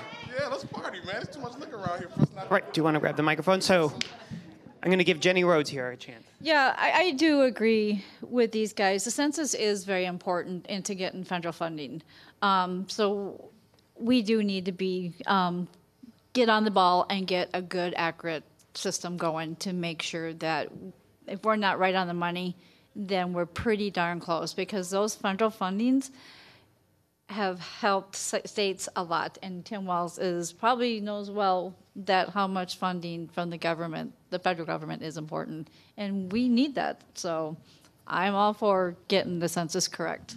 All right, thank you so much. And I do want to give Leslie Davis a chance. If you want to agree with Bob on, votebobcarney.com, that's... No, I'd have to ponder that subject a little more, but Mr. Walz made some good points, because a lot of the money distribution has to do with the census and things like that. So when you start talking money, now you're coming into my arena. But he made sense on some of the things that he said. Okay, with that, I have two last things to do. First off, it's my job to announce the actual winner of our taste testing that we were doing outside. So hopefully, hopefully everybody tasted one of or all of the beverages, and it's been long enough now that you're okay to drive back home. But if not, you can hang out for a while, talk more to the candidates. But we had a series of different cocktails and beer tastings and cider tastings, and we did ranked choice voting to see which one was people's favorite. So, yeah, it's very exciting. So, in the first round, and I'm so sorry, this is not... I'm having a hard time reading this. Which was it Utipsis? How do you pronounce it? What? Utapils. The Utapils. Well, now this is anticlimactic because the Utapils was eliminated. So, sorry. Utapils, though. Great stuff. So, in the second round, the wine was eliminated. In the third round, in the third round, 3rd Street was eliminated, which meant that when we got to round 4, with 65% of final round ballots, Sociable Cider Works was the winner. Big round of applause, Sociable Cider Works. So with that, I want to say a tremendous thank you. So first off, we got into a lot of things here. I know that we heard a lot tonight. This is a very challenging set of issues for anybody who dives into these things. And to put yourself up in front of a whole group of people and have some crazy improv comedy guy throwing questions at you about everything from the census to voting rights to how we should draw district lines is a good ask of the people who are running for governor. And it's something that I very much appreciate all of these folks did tonight and took the time to share their views with us and speak intelligently and competently about all of these issues. So a big round of applause. Thank you for all of our candidates. So Erin Murphy, Tim Walz, Jenny Rhoades, Chris Wright, excuse me. Excuse me. Oh, I'm sorry. I'm choking all of a sudden. I didn't even have a drink. Jenny Rhoades, Chris Seymore, James Everett, Leslie Davis, Bob again Carney, and Tina Liebling. So one more time, a round of applause for all of our candidates here. And a big round of applause for all of our partners, for SPNN, for Fair Vote Minnesota, for all of our partners. Thank you all so much for coming out tonight. I'm sure. So Sociable Cider Works won, so I think that means that they're automatically served at the inauguration, right? Yeah. So, all right, good job. Good night, everybody. Thank you so much.